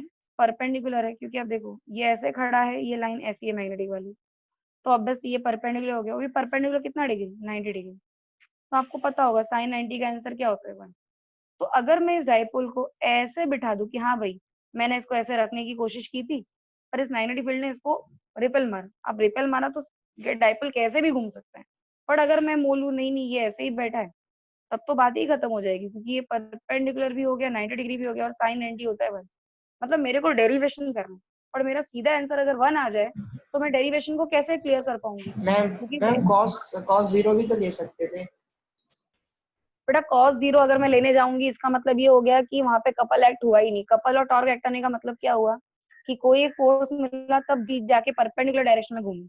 अभी आपके घर पे दरवाजा भी है, आप दरवाजा को जब खोलने जाते हो, आप पुश करते हो दरवाजे को, तो आप फोर्स लगाते हो तो क्या दरवाजा पूरा का पूरा दरवाजा क्या खुलना चालू कर देता है, पूरा का पूरा? मतलब जो दीवार से लगा हुआ हिस्सा है वो भी नहीं होता है ना, एक हिस्सा अटैच रहता है, दूसरा हिस्सा ओपन होने का काम करता है, जिसको आप फोर्स लगा रहे होते हो। और आप जितना फोर्स लगाते हो उतना ही दरवाजा खुलता चला जाता है। मतलब आप फोर्स दे रहे हो तो डिस्प्लेसमेंट हो रहा है, और वो एंगल भी बन रहा है। अब ये सारी चीजें ना बच्चों, मैं अभी जो भी पढ़ा रही हूँ, मतलब मैंने 10:30 से जो भी पढ़ाना चालू किया है, मैं आप नोटिस करो मैं सिर्फ 11th के टेक्स्ट बुक के साथ ही टिकी हुई हूँ, मैं 12th में घुसी भी नहीं हूँ। मतलब ये सारी चीजें 11 में ऑलरेडी आपकी पढ़ के हो चुकी है, ठीक है। तो एटलीस्ट थोड़ा बहुत, मैं मानती हूँ थोड़ा फिजिक्स वीक है, पर थोड़ा बहुत तो हिंट आप निकालो, सोचो कि क्या आपने ऐसा कुछ पढ़ा था। क्योंकि अभी तो मैं पेपर 1 का डिस्कशन कर रही हूँ, टॉर, कपल, दरवाजे का खुलना, ये सारी चीजें बच्चों मैं 11th के पेपर 1 की बात कर रही हूँ, पेपर 2 की बात नहीं कर रही हूँ। पेपर 1 की बात तो स्टार्टिंग के आधे घंटे में मैंने की, ठीक है। तो थोड़ा बहुत आप रिकॉल करो, फिर आप मेरी बातों को सुनो, देखो आपको कैसा लग रहा है। अभी मैं एग्जाम्पल फिर से रिपीट कर रही हूँ, ठीक है। रिकॉल करो 11th में क्या पढ़ा था। दरवाजे का आपने एग्जाम्पल लिया था, करेक्ट है। दरवाजे का एग्जाम्पल आपने लिया, ये आपके पास दरवाजा है, करेक्ट है। अभी ये दरवाजे में ये वाला हिस्सा तो हिंजेस से कनेक्टेड है, ठीक है। अब जब भी आप दरवाजे को ये ओपन करना चाहते हो, दरवाजे को आप फोर्स इधर से प्रोवाइड करते हो, तो दरवाजा इतना खुलेगा, इतना खुलेगा, इतना खुलेगा, फिर फाइनल इतना खुल जाएगा। अब हर एक पॉइंट पे इसका एंगल क्या बन रहा था, अलग अलग, करेक्ट है। तो जितना आप फोर्स इसको यहाँ से प्रोवाइड कर रहे हो ना बच्चों, उतना ये डिस्प्लेसमेंट थोड़ा हुआ, फिर इतना खुला, फिर डिस्प्लेसमेंट फिर से हुआ, फिर इतना खुल गया, डिस्प्लेसमेंट और भी हुआ। तो कहने का मतलब है R/F, फोर्स लगा रही हो, डिस्प्लेसमेंट हो रहा है। तो इसको आपने 11th के पेपर में टॉस R/F करके पढ़ा है। R is perpendicular displacement, F is force. तो आप देखो इलेक्ट्रोस्टैटिक में यही चीज यहाँ पे भी दी हुई है, देखो मैग्नीट्यूड ऑफ टॉर्क, मैं थोड़ा जूम करके बता देती हूँ, देख लो। Magnitude of torque force into displacement, तो मैंने अभी वही तो बताया ना आपको। R मतलब क्या, परपेंडिकुलर डिस्टेंस, F मतलब क्या, फोर्स। तो वही जो अपने पेपर में पढ़ी वही यहाँ पे इलेक्ट्रोस्टैटिक में पढ़ रहे हो। चलो इलेक्ट्रोस्टैटिक वीक सही, पेपर 1 तो आपका अच्छा है, तो पेपर 1 की याद कर लो, टॉर्क इज R/F। समझा बच्चों, यस और नो? अभी समझा आपको? Please reply me.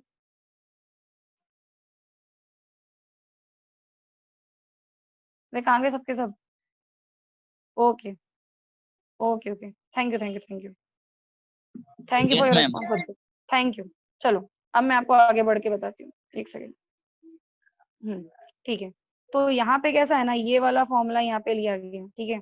आप देखो यहाँ पे वही फॉर्मूला लिया गया है इलेक्ट्रोस्टैटिक में। मैग्नेटिक पे आती हूँ, पर इलेक्ट्रो समझ में आएगा ना तो बच्चों मैग्नेटिक को झटके में समझ में आ जाएगा। अब ये टॉर्क यहाँ पे लिया गया, यहाँ पे फोर्स लिया गया, यहाँ पे डिस्प्लेसमेंट लिया गया। अब ये जो फोर्स है, फोर्स के लिए यहाँ पे बच्चों यहाँ पे QE लिया गया, ठीक है, और डिस्प्लेस के नाम पे BP लिया गया। अब ये कहाँ से आया वो मैं बताती हूँ, मैं फिर से इलेक्ट्रोस्टैटिक पे आ गई हूँ, ठीक है। ये क्लियर हो जाएगा तो मैं मैग्नेटोस्टैटिक वाला पार्ट है ना आपको व्हाइट बोर्ड पे समझा दूंगी। यहाँ पे क्या हुआ ना बच्चों, यहाँ पे सामने वाला ने लिया है बहुत सारी इलेक्ट्रिक फील्ड ली है, जैसे अपना मैग्नेटिक में मैग्नेटिक फील्ड होता है, इसमें इलेक्ट्रिक फील्ड ली है। अब यहाँ पे कोई चीज रखी तो जा नहीं सकती थी, इसलिए चीज यहाँ से यहाँ इतना डिस्प्लेसमेंट इसने खाया। तो टेक्स्ट बुक में क्या हो रहा है ना, ये जो ये BP दिख रहा है ना, वो ये BP वाला हिस्सा ये वाला है, ठीक है। ये हिस्सा BP है, अभी मैं आपको डायग्राम में ऊपर शो कर दूंगी। और ये E की जगह, मतलब यहाँ पे सामने वाले ने फोर्स की डिमांड की थी, तो इसने QE क्यों लिखा? सिंपल है, आप याद करो 11 का formula, F is equal to QE। वो अपना कूलम्स को याद करो, F is equal to QE है कि नहीं है? तो आपका E क्या हो जाएगा, F/Q। था कि नहीं था 11th में? याद कर लो। यस मिस था। हाँ तो वही फोर्स चाहिए। अब फोर्स तो इलेक्ट्रोस्टैटिक में चाहिए, फोर्स कौन सा पेपर होना है कि आप MA लिख के काम खत्म कर दोगे। अभी पेपर 2 में आ चुके हो, तो फोर्स के नाम पे कुछ तो रहना चाहिए। तो इसने क्या किया है, force is equal to M जैसे होता है, तो कैसा है ना, इसको दो तरीके से समझो। एक तरीका ऐसा, मैं पहले एक तरीका बता देती हूँ। आपने 11th में इलेक्ट्रोस्टैटिक में ये फॉर्मूला पढ़ा था, Q1 Q2 bye are square. पर ई जब पढ़ने की बारी आई थी तो आप याद करो, आपने एफ बाई क्यू पढ़ा था। और ये जो नीचे वाला क्यू है, इसको सामने वाले ने आपको टेक्स्ट बुक में ये बोला हो गया, जो चार्ज रेस्ट पोजीशन पे होता है ना, उसको आप क्यू लो। तो सपोज अगर मैंने यहाँ पे रेस्ट चार्ज को Q1 कंसिडर किया, तो आपका ई का फॉर्मूला क्या आएगा, 1/4 Q2 bye are square. Q1 नीचे का नीचे ही रहेगा क्योंकि ये रेस्ट चार्ज था।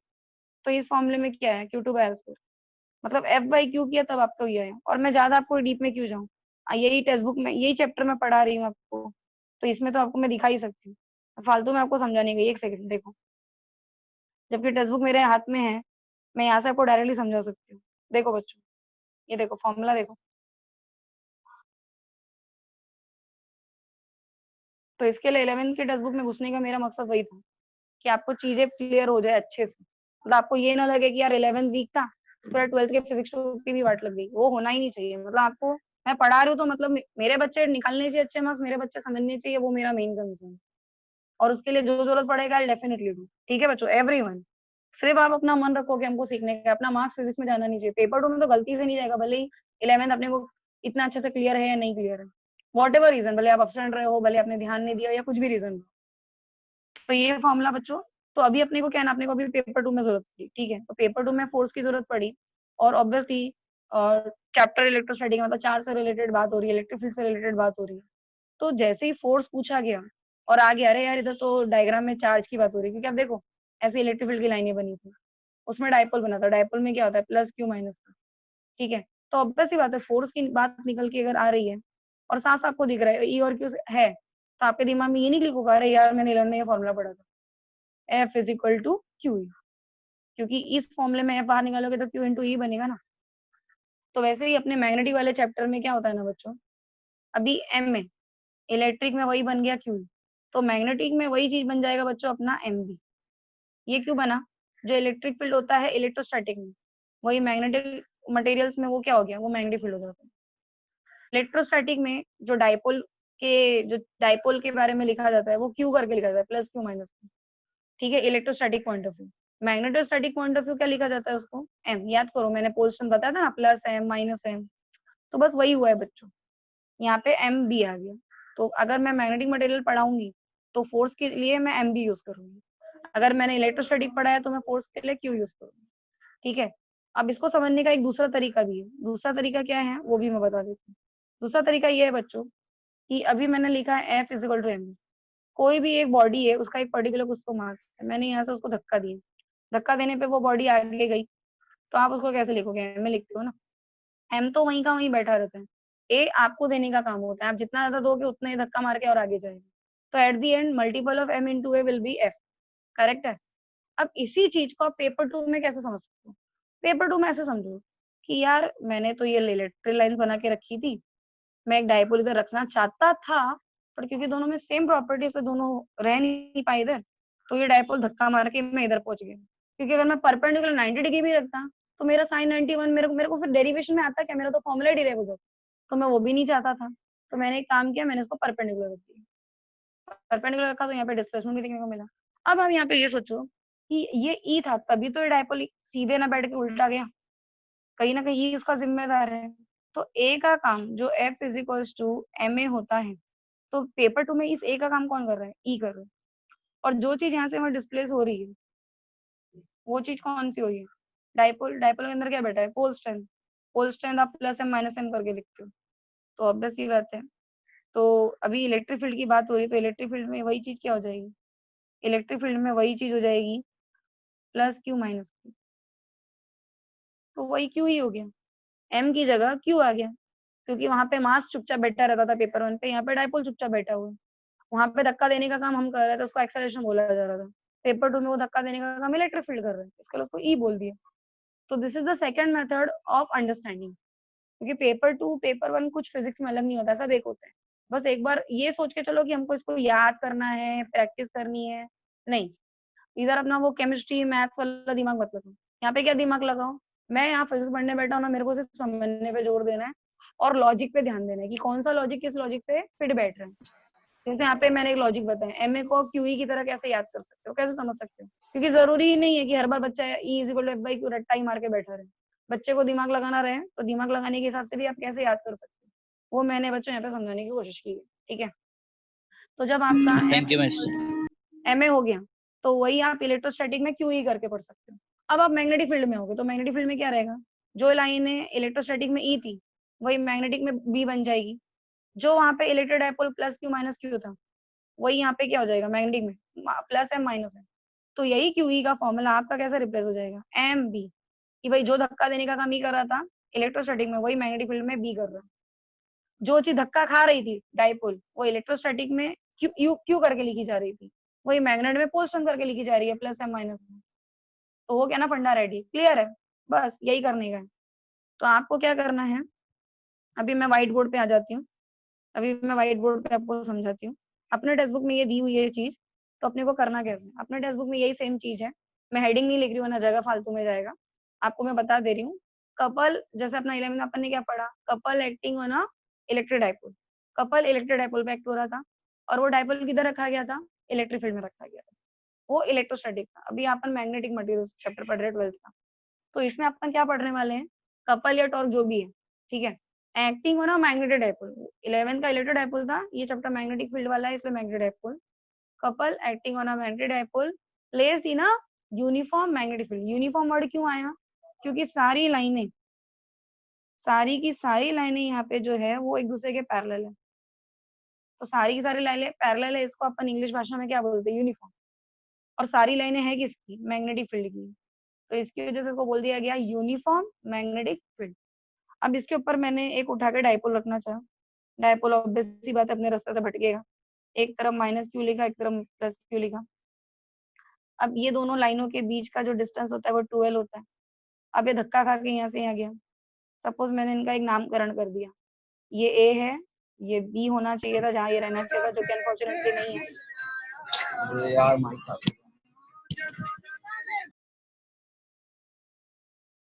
अभी देखो, अब यहाँ पे डिस्प्लेसमेंट का काम कौन कर रहा है, अभी मेरे को निकालना क्या है बच्चों, टॉर्क। टॉर्क का फॉर्मूला होता है R इंटू एफ, करेक्ट है। अब एफ के लिए तो मेरे को मालूम पड़ चुका है, मैं इधर एम बी लिखने वाली।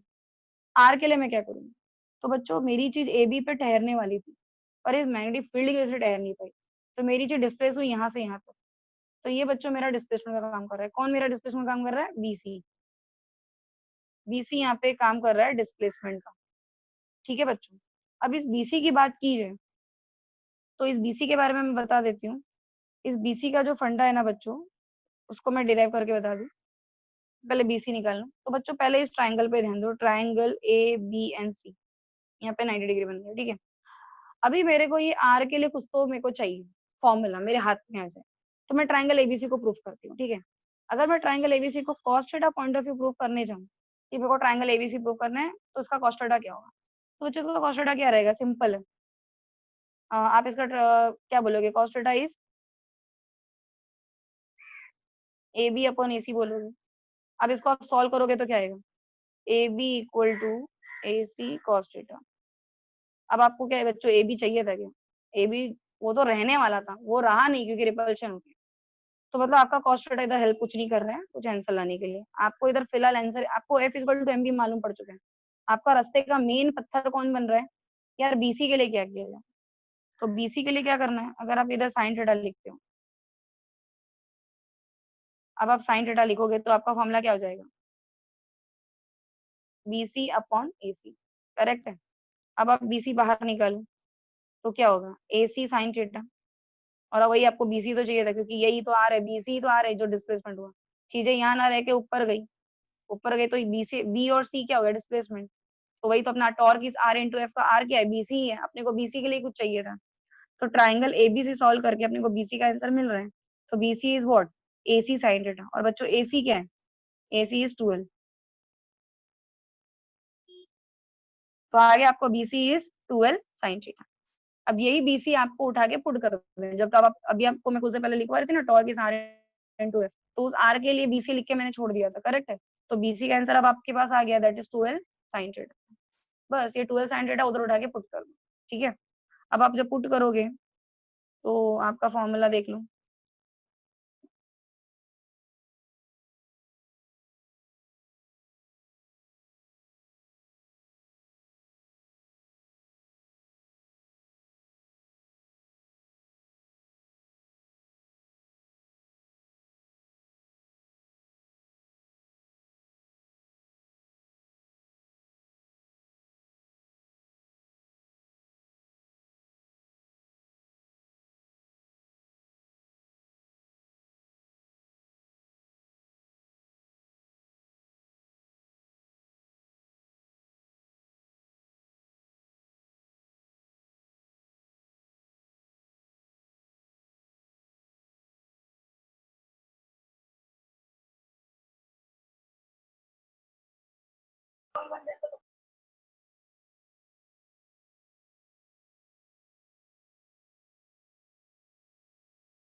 Ma'am, hello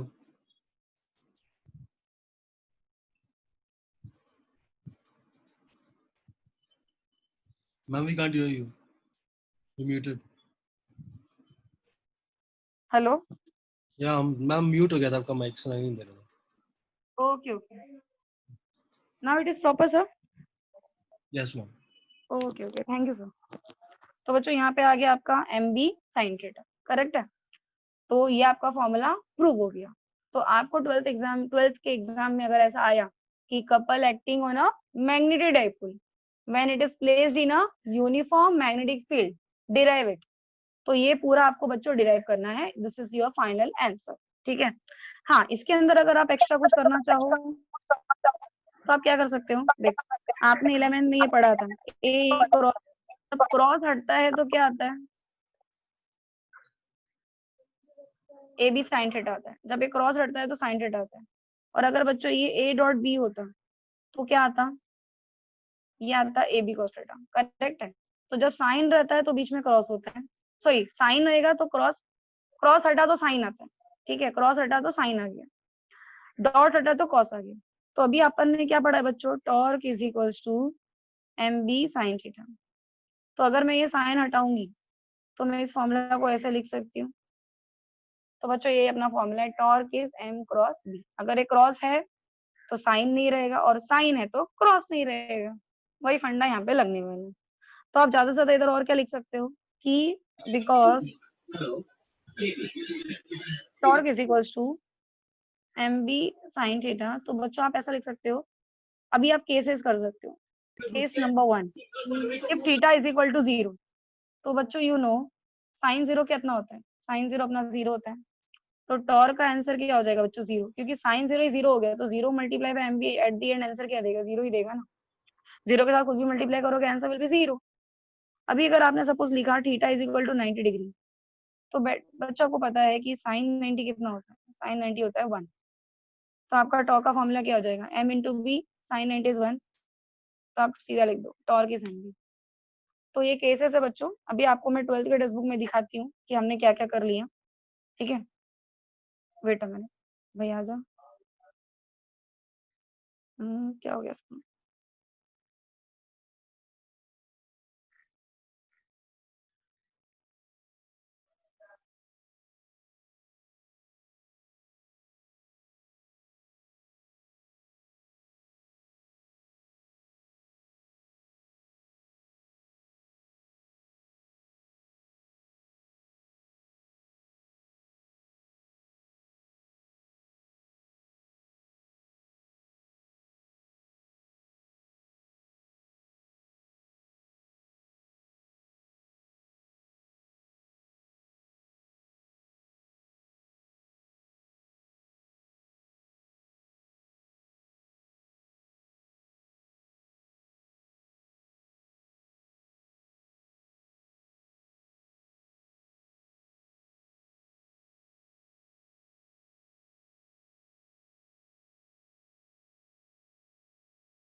hello. हेलो। हाँ हेलो, एक सेकंड बच्चों, वो थोड़ा पता नहीं क्या हो गया था। एक सेकंड बच्चों, वेट अ मिनट। तो मैं अभी आपको टेक्स्ट बुक दिखाती हूँ बच्चों, वेट अ मिनट। डाउनलोड, एक सेकेंड। अब अपन 12th की टेक्स्ट बुक देखते हैं, फिर अपने को समझ में आएगा कि हम लोगों ने इतने देर में क्या क्या पढ़ा जो अपनी 12th की टेक्स्ट बुक में था। Wait a minute.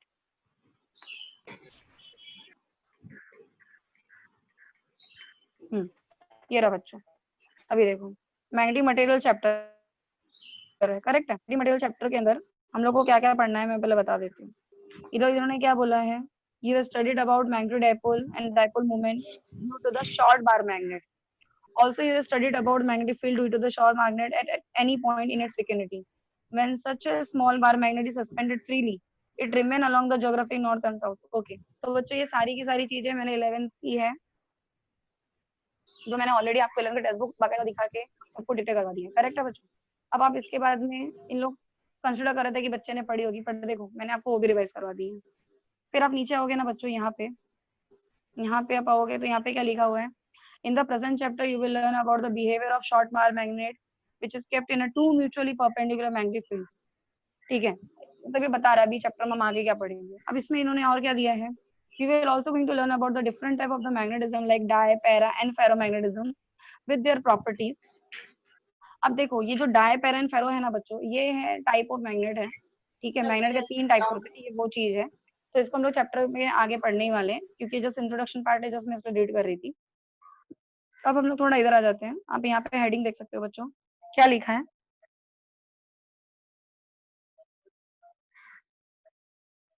Torque acting on a magnetic dipole in uniform.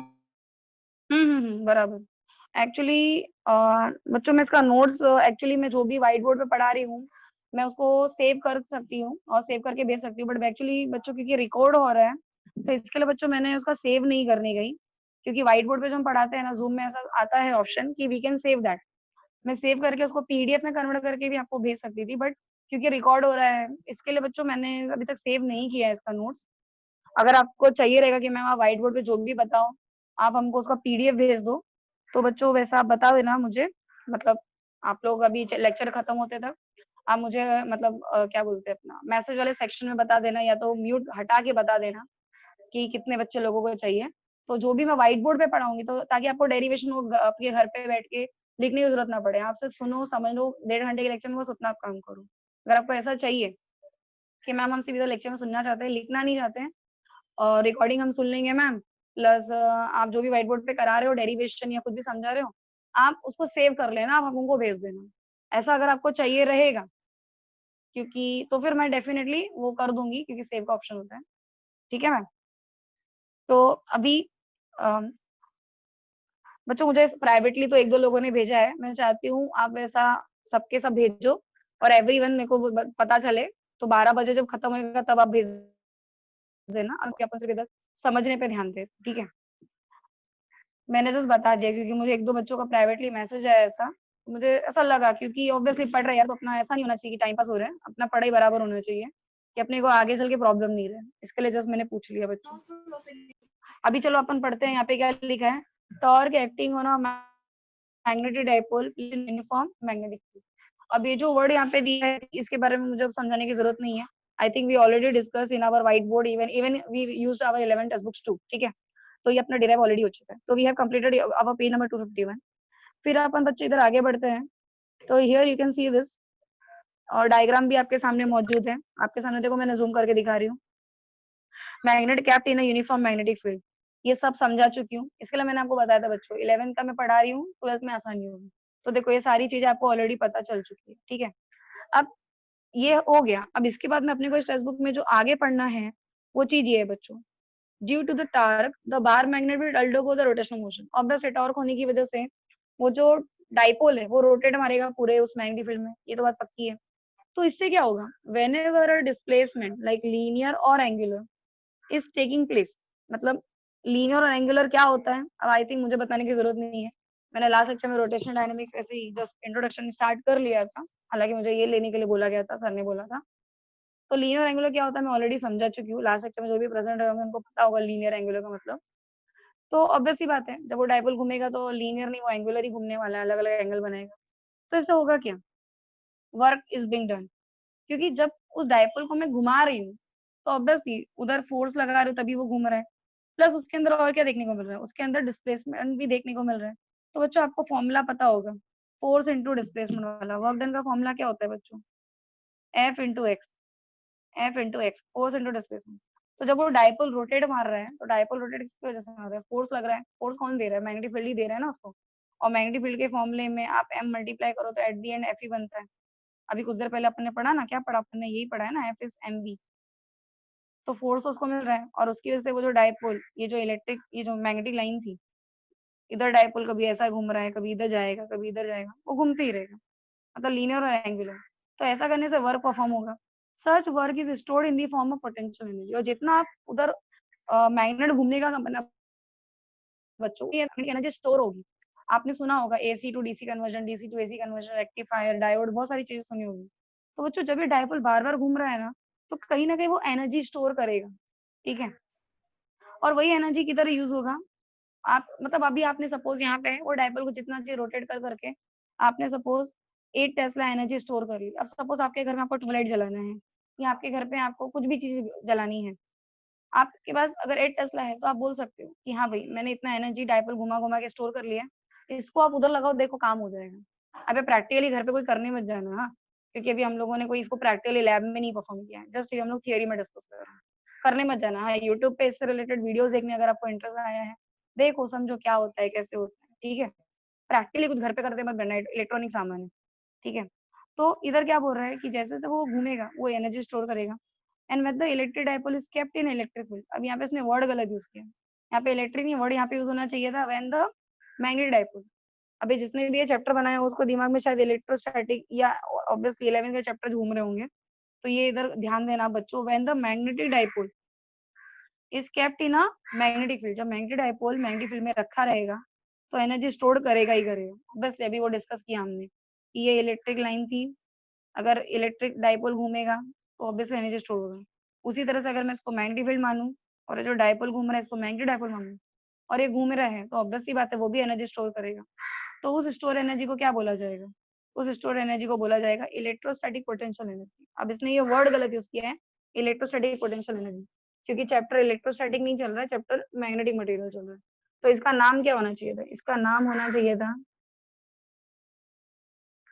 Magnetic potential energy, electric नहीं, मैग्नेटिक। ये तो सिमिलरिटी और डिफरेंस क्या होता है वो मैं आपको चैप्टर की स्टार्टिंग से ही बता चुकी हूँ। तो बच्चों उसको समझने के लिए ये एक दूसरा डेरिवेशन है। पहला डेरिवेशन तो आपका टॉर्क का हो गया। आपका दूसरा डेरिवेशन जो 2 मार्क्स के लिए आ सकता है वो ये है कि जब भी डाइपोल रोटेट करेगा मैग्नेटिक फील्ड के अंदर, तो उसका फॉर्मूला निकाल के बताइए पोटेंशियल एनर्जी, ठीक है। ऐसा डेरिवेशन आ जाएगा कि जब भी डाइपोल उस मैग्नेटिक फील्ड में रोटेट कर रहा है तो वो पोटेंशियल एनर्जी स्टोर करेगा, पक्की बात है, वो एनर्जी स्टोर करने का ही काम करेगा। तो उसका फॉर्मूला निकाल के बताइए। तो आपके पास बच्चों ये फॉर्मूला देख लो रेडी है। ये फॉर्मूला आप लिख दोगे, आपका डेरिवेशन सॉल्व हो जाएगा। इस फॉर्मूले में क्या हुआ है बच्चों, आप देखो, ये जो यू है ना, ये सिंबल एनर्जी के लिए यूज किया गया है। फिर यहाँ पे आप देखो इंटीग्रेशन का साइन है, इधर जीरो है, नीचे ऊपर थीटा है। और आपको पता होगा बच्चों इंटीग्रेशन में क्या होता है, जो नीचे चीज लिखी होती है, मतलब ऑब्वियस सी बात है, देखो कैसा है ना, अपनी लाइन है ये मैग्नेटिक फील्ड वाली लाइन है, ठीक है। अपना डाइपोल पहले ऐसे था, पर ये दोनों के दोनों सेम प्रॉपर्टी एक्सेल कर रहे हैं, इसकी वजह से इसने उसको क्या किया, पीछे फेंका। तो ऑब्वियस सी बात है शुरुआत तो जीरो से हुई है ना, आप इसको क्या बोलोगे, शुरुआत जीरो से हुई।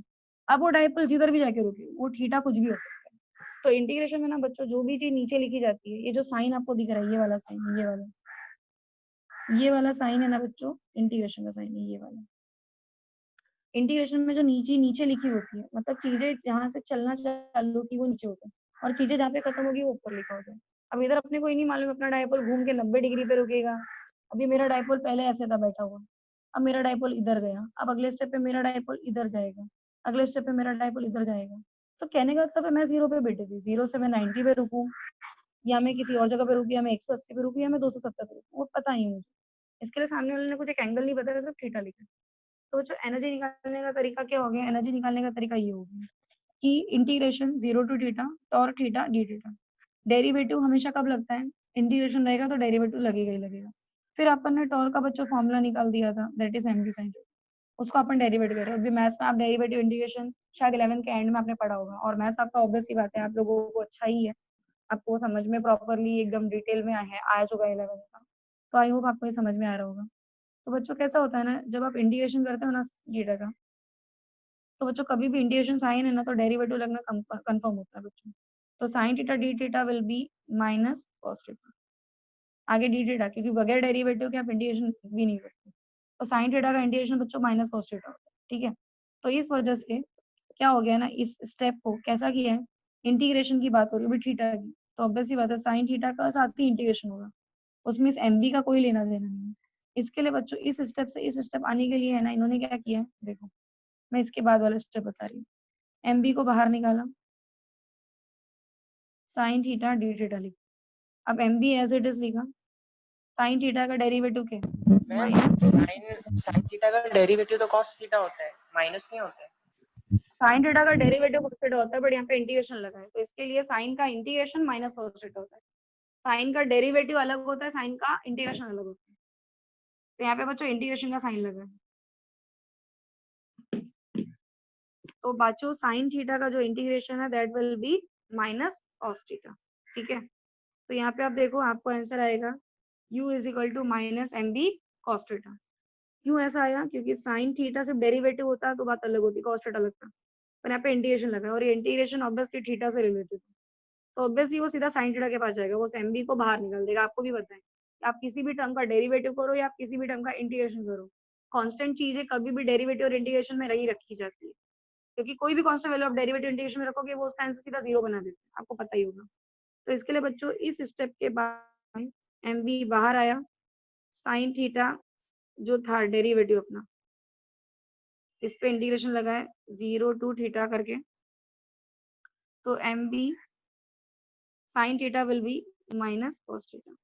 तो अब आप इसको सॉल्व करोगे ना बच्चों तो आपका आंसर आ गया u is equal to minus M B cos theta. अब बच्चों इसकी कोई हेडिंग नहीं है, पर आप इसको याद रखना कि ये आपको ऐसा पोटेंशियल एनर्जी करके पूछा जा सकता है कि जब भी डाइपोल रोटेट करेगा मैग्नेटिक फील्ड में तो उसकी पोटेंशियल एनर्जी कितनी स्टोर होगी, डेराइव बाय यूजिंग फॉर्मूला। तो बच्चों ऐसे स्टेप में आपको ये लिखना है, ठीक है। ऊपर से नीचे केसेस में केसेस काफी इजी है। u is equal to minus M B cos theta. अब आप सबको पता है कि cos थीटा है, ठीक है। तो cos जीरो क्या होता है, cos जीरो हमेशा 1 होता है।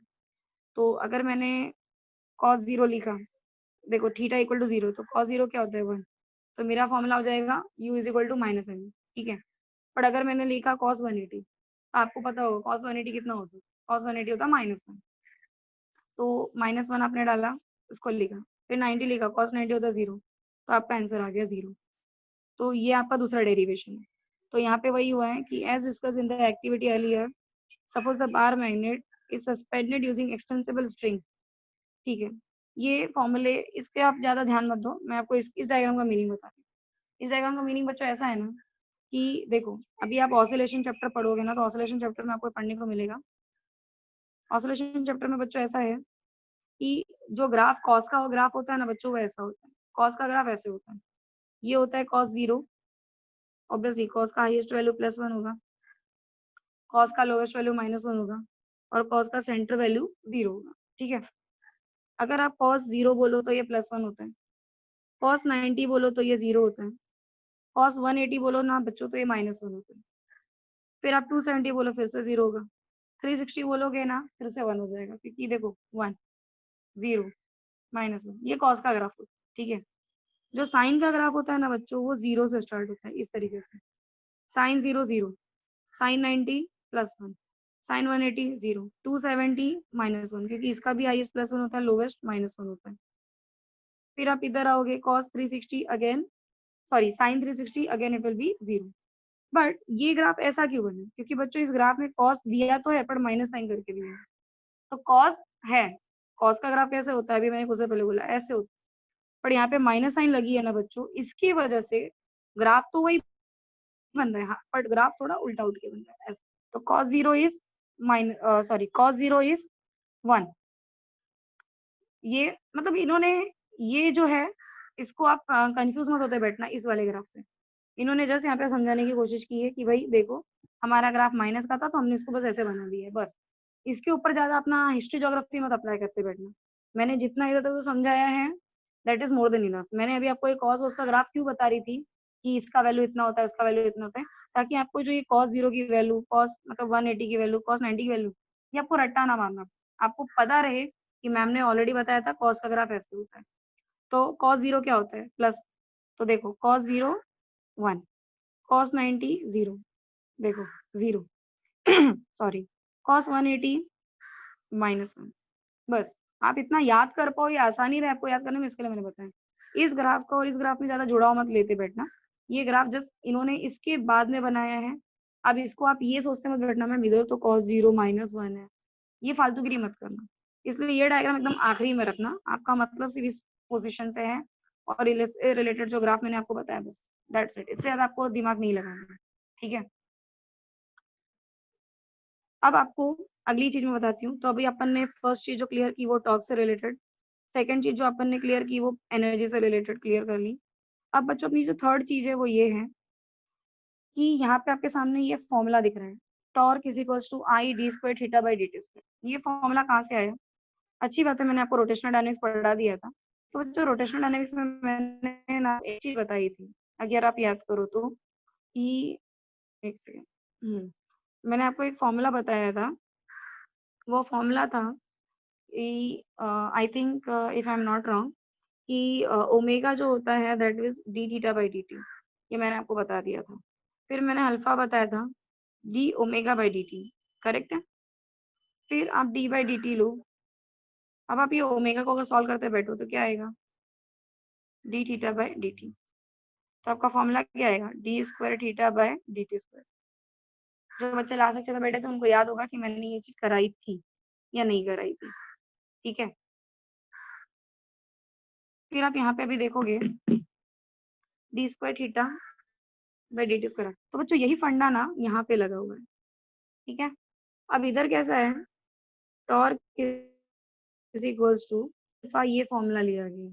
अब इसमें ये आई एज इट इज लिखा है और इस अल्फा की जगह पे D square theta by D T square लिया है।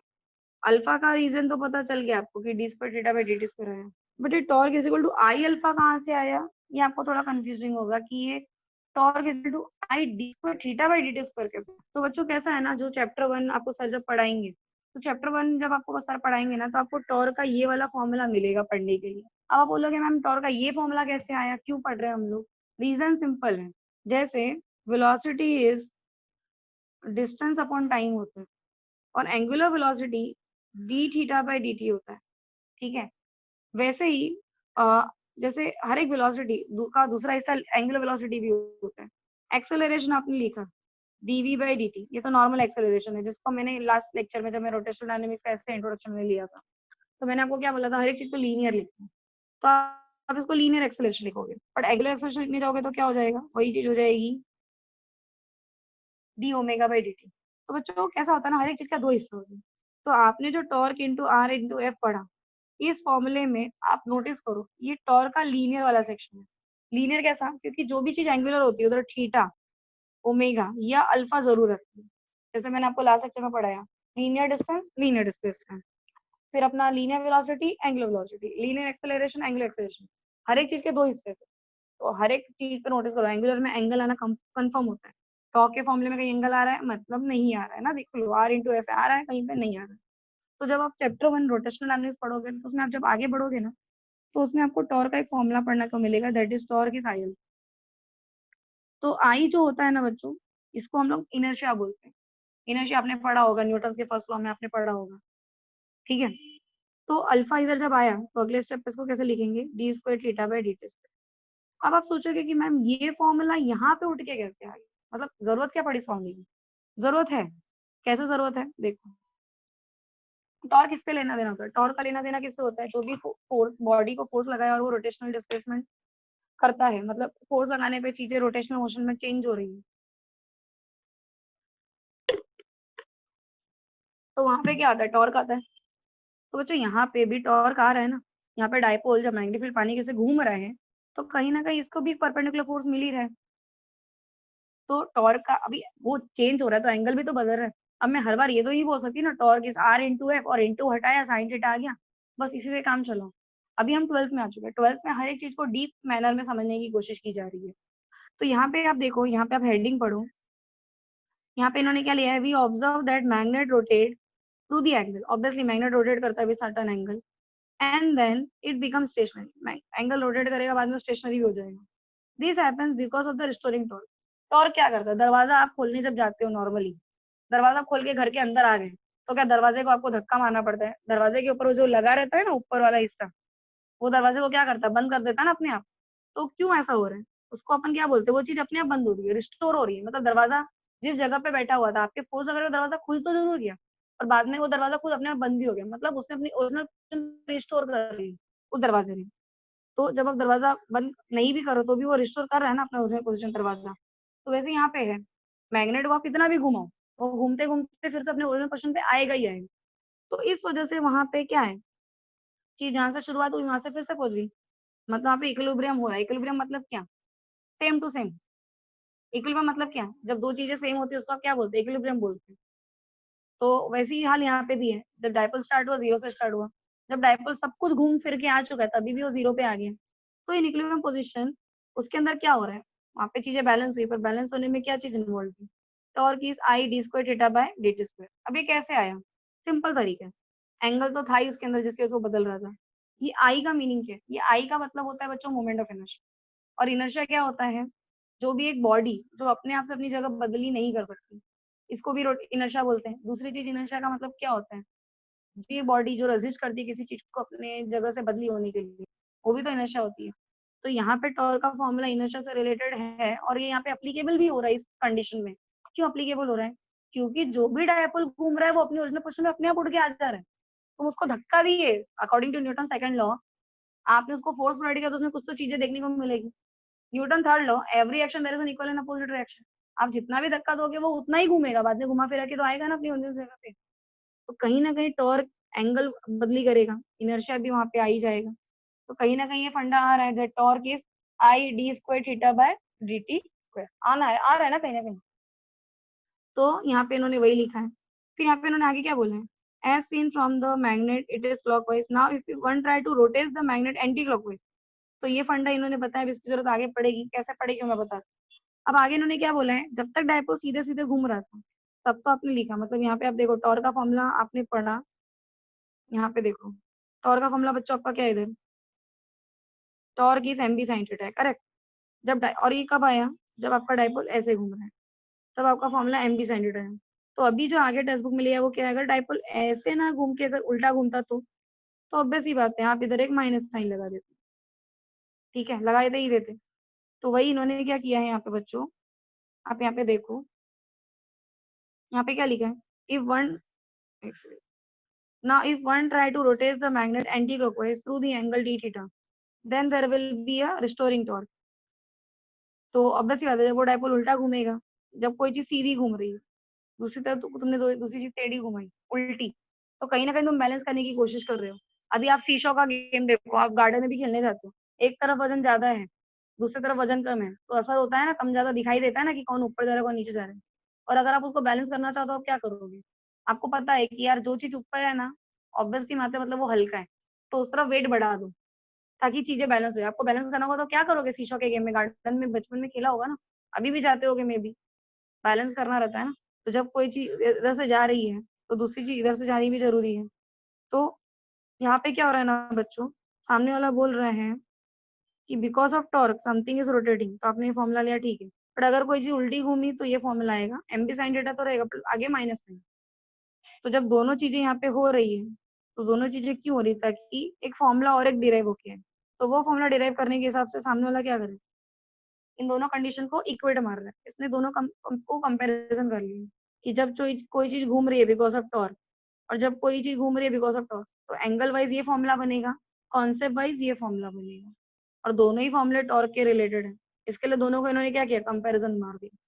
कंपैरिजन मारने के लिए लोग क्या बोल रहे हैं कि आपने 11th स्टैंडर्ड में प्रिज्म वगैरह, अभी देखो आपने 11th में पढ़ा होगा प्रिज्म वाला चैप्टर, वहां पे क्या था कि अगर कोई भी एंगल कहीं पे छोटा होता है तो उसको sine theta cos theta tan theta लिखने मत बैठो। अगर कहीं पे एंगल काफी छोटा है तो just write down approximately equal to theta, भले वो साइन हो तो भी लिखो, वो कॉस हो तो भी वही लिखो, टेन है तो भी लिखो। तो बच्चों यहाँ पे क्या हो रहा है, बिकॉज अभी आप ये नहीं बोल सकते कि जो वो डायपोल घूम रहा है वो बहुत बड़ा एंगल बना रहा होगा, इट माइट बी पॉसिबल तो छोटा सा एंगल भी बना रहा होगा। मैंने मतलब मैग्नेटिक फील्ड ने उसको थोड़ा सा धक्का दिया, वो यहाँ से वहाँ डिस्प्लेस हुआ, मे बी एंगल बहुत छोटा सा होगा। तो आप क्या लिखोगे, sine theta approximately equal to theta. तो ये जो फॉर्मूला है वो यहाँ पे लिख दिया गया। पर ये जो mb sin थीटा था उसको जस्ट इन्होंने क्या लिखा, mb theta, only mb theta, because we can't say that कि एंगल इज वेरी लार्ज। तो sin theta approximately equal to theta होता है, तो उन्होंने लिख दिया i d square theta by dt square equal to minus mb theta. अब अगले स्टेप पे इन्होंने क्या किया है, अगले स्टेप पे इन्होंने d square theta dt square लिखा, ये i को उठा के इधर भेज रहे हैं, तो minus mb theta upon i। तो बच्चों ये वाला जो फॉर्मूला है, ये वाला फॉर्मूला कहीं ना कहीं the above equation has angular acceleration, obviously d square theta by dt square angular acceleration ही होता है बच्चों। On left hand side angular acceleration on left hand side and angular displacement, obviously theta भी आपको दिख रहा है, और right hand side of the equation. तो ये अभी देखो d square theta by dt square क्या होता है, एंगुलर एक्सेलरेशन, करेक्ट है, और आपका जो ये थीटा है वो क्या होता है, वो आपका एंगुलर डिस्प्लेसमेंट होता है। तो आप यहाँ पे नोटिस करोगे कि यहाँ पे इन्होंने क्या बोला है कि अगर आप चैप्टर नंबर 5, ये चैप्टर नंबर 5 बच्चों एक ऑसिलेशन वाला चैप्टर है, अगर आप ये ऑसिलेशन वाला चैप्टर पढ़ोगे ना बच्चों, तो वहाँ पे आपको सेम फॉर्मूला मिलेगा इस तरीके से। ये जो आपने फॉर्मूला पढ़ा है वो ऐसा ही सेम टू सेम फॉर्मूला आपको चैप्टर नंबर 5 ऑसिलेशन में मिलेगा, बस वहाँ पे फर्क है, वहाँ पे D square X by D T square equal to minus omega square X करके लिखा हुआ है। तो सामने वाला टेक्स्ट बुक वाला क्या बोल रहे हैं, अब आप ये फॉर्मूला आपने जो अभी जो पूरा डिराइव कर लिया है, इसके साथ आप कंपैरिजन मार सकते हो। मतलब कैसे, M B theta upon I, आप कंपैरिजन मारो तो आप नोटिस करोगे कि यहाँ पे थीटा क्या है, एंगुलर डिस्प्लेसमेंट, यहाँ पे एंगल क्या है, लीनियर डिस्टेंस, यहाँ पे D square X by D T square क्या होता है, ए एक्सेलरेशन, यहाँ पे D square theta by D T square क्या होता है, एंगुलर एक्सेलरेशन। तो ये लीनियर एक्सेलरेशन हो गया, ये एंगुलर एक्सेलरेशन हो गया। ये एक्स क्या है, लीनियर डिस्टेंस, ये थीटा क्या है, एंगुलर डिस्प्लेसमेंट। तो कहीं ना कहीं ले देके हम कहाँ पे बसते हैं, एम बी अपॉन आई और ये ओमेगा स्क्वायर, क्योंकि यहाँ पे भी माइनस साइन है, पिछले वाले में भी माइनस साइन था, दोनों के दोनों हो गए कैंसिल हो, तो बच्चा क्या, omega square equal to M b upon I. तो ऑब्वियस ही बात है, अगले स्टेप पे omega equal to square root of m b upon I आ जाएगा। ठीक है, अब इसके बाद में आपको टी का फॉर्मूला, ऑब्वियसली जो मेरे लास्ट लेक्चर में डायनामिक जो मैंने पढ़ाया था उसमें मैंने T two pi by omega भी समझाया था बच्चों, याद करो। तो ये ओमेगा का फॉर्मूला यहाँ पे उठा के लिख दो। अब ऐसा लिखने, अब ये सब करके अपनी और एक नई चीज प्रूव होगी, मतलब ऑब्वियसली अपन ने टॉर्क निकाल लिया ये आज के लेक्चर में, पोटेंशियल एनर्जी भी निकाल लिया। थर्ड हमने क्या निकाला कि जो भी डाइपोल घूमता है उस मैग्नेटिक फील्ड के अंदर, उसका टाइम पीरियड कितना रहेगा। अगर अपने को टाइम पता करना है कि अच्छा ये डाइपोल ने अब तक 4 रोटेशन मारे, अच्छा कितना राउंड, कितना टाइम लगाएगा, तो ऑब्वियस सी बात है आपके पास कोई फॉर्मूला नहीं है। पेपर वन में तो आपको टाइम पीरियड के फॉर्मूले बहुत सारे निकल जाएंगे, T super omega etcetera etcetera. Paper two में आप कैसे निकालोगे जहाँ पे मैग्नेट डाइपोल ये सब की बात हो रही है। तो इसके लिए थर्ड जो हमने आज डेरिवेशन प्रूव कर लिया वो किससे रिलेटेड, टाइम पीरियड से रिलेटेड है, time period of angular oscillation of the bar. तो एग्जाम वाला यही हेडिंग से आपको एक क्वेश्चन पूछ सकता है कि derive the expression for time period of angular oscillation. Okay okay, तो बच्चों आप जब ये लिख लोगे तो आप डाइपोल का टाइम पीरियड भी निकाल सकते हो कि भाई ठीक है, आप डाइपोल का टाइम पीरियड भी यहाँ पे निकाल सकते हो बच्चों। ठीक है, जिससे आपको ये पता चल जाएगा कि यार हाँ मतलब मैग्नेट अगर 4 राउंड मार लिया 10 राउंड मार लिया तो कितना टाइम लगा होगा। अपने पास तो और कुछ डेटा है ही नहीं, वेलोसिटी नहीं, एक्सेलरेशन नहीं, तो क्या फर्क पड़ता है, मैग्नेटिक लेंथ मैग्नेटिक फील्ड ये सब तो है ना। तो बिकॉज ऑफ दैट रीजन आप आराम से निकाल सकते हो। ठीक है बच्चों, चलो बच्चों मैं जाती हूँ, bye bye, take care everyone, परसों मिलते हैं। ठीक है बच्चों।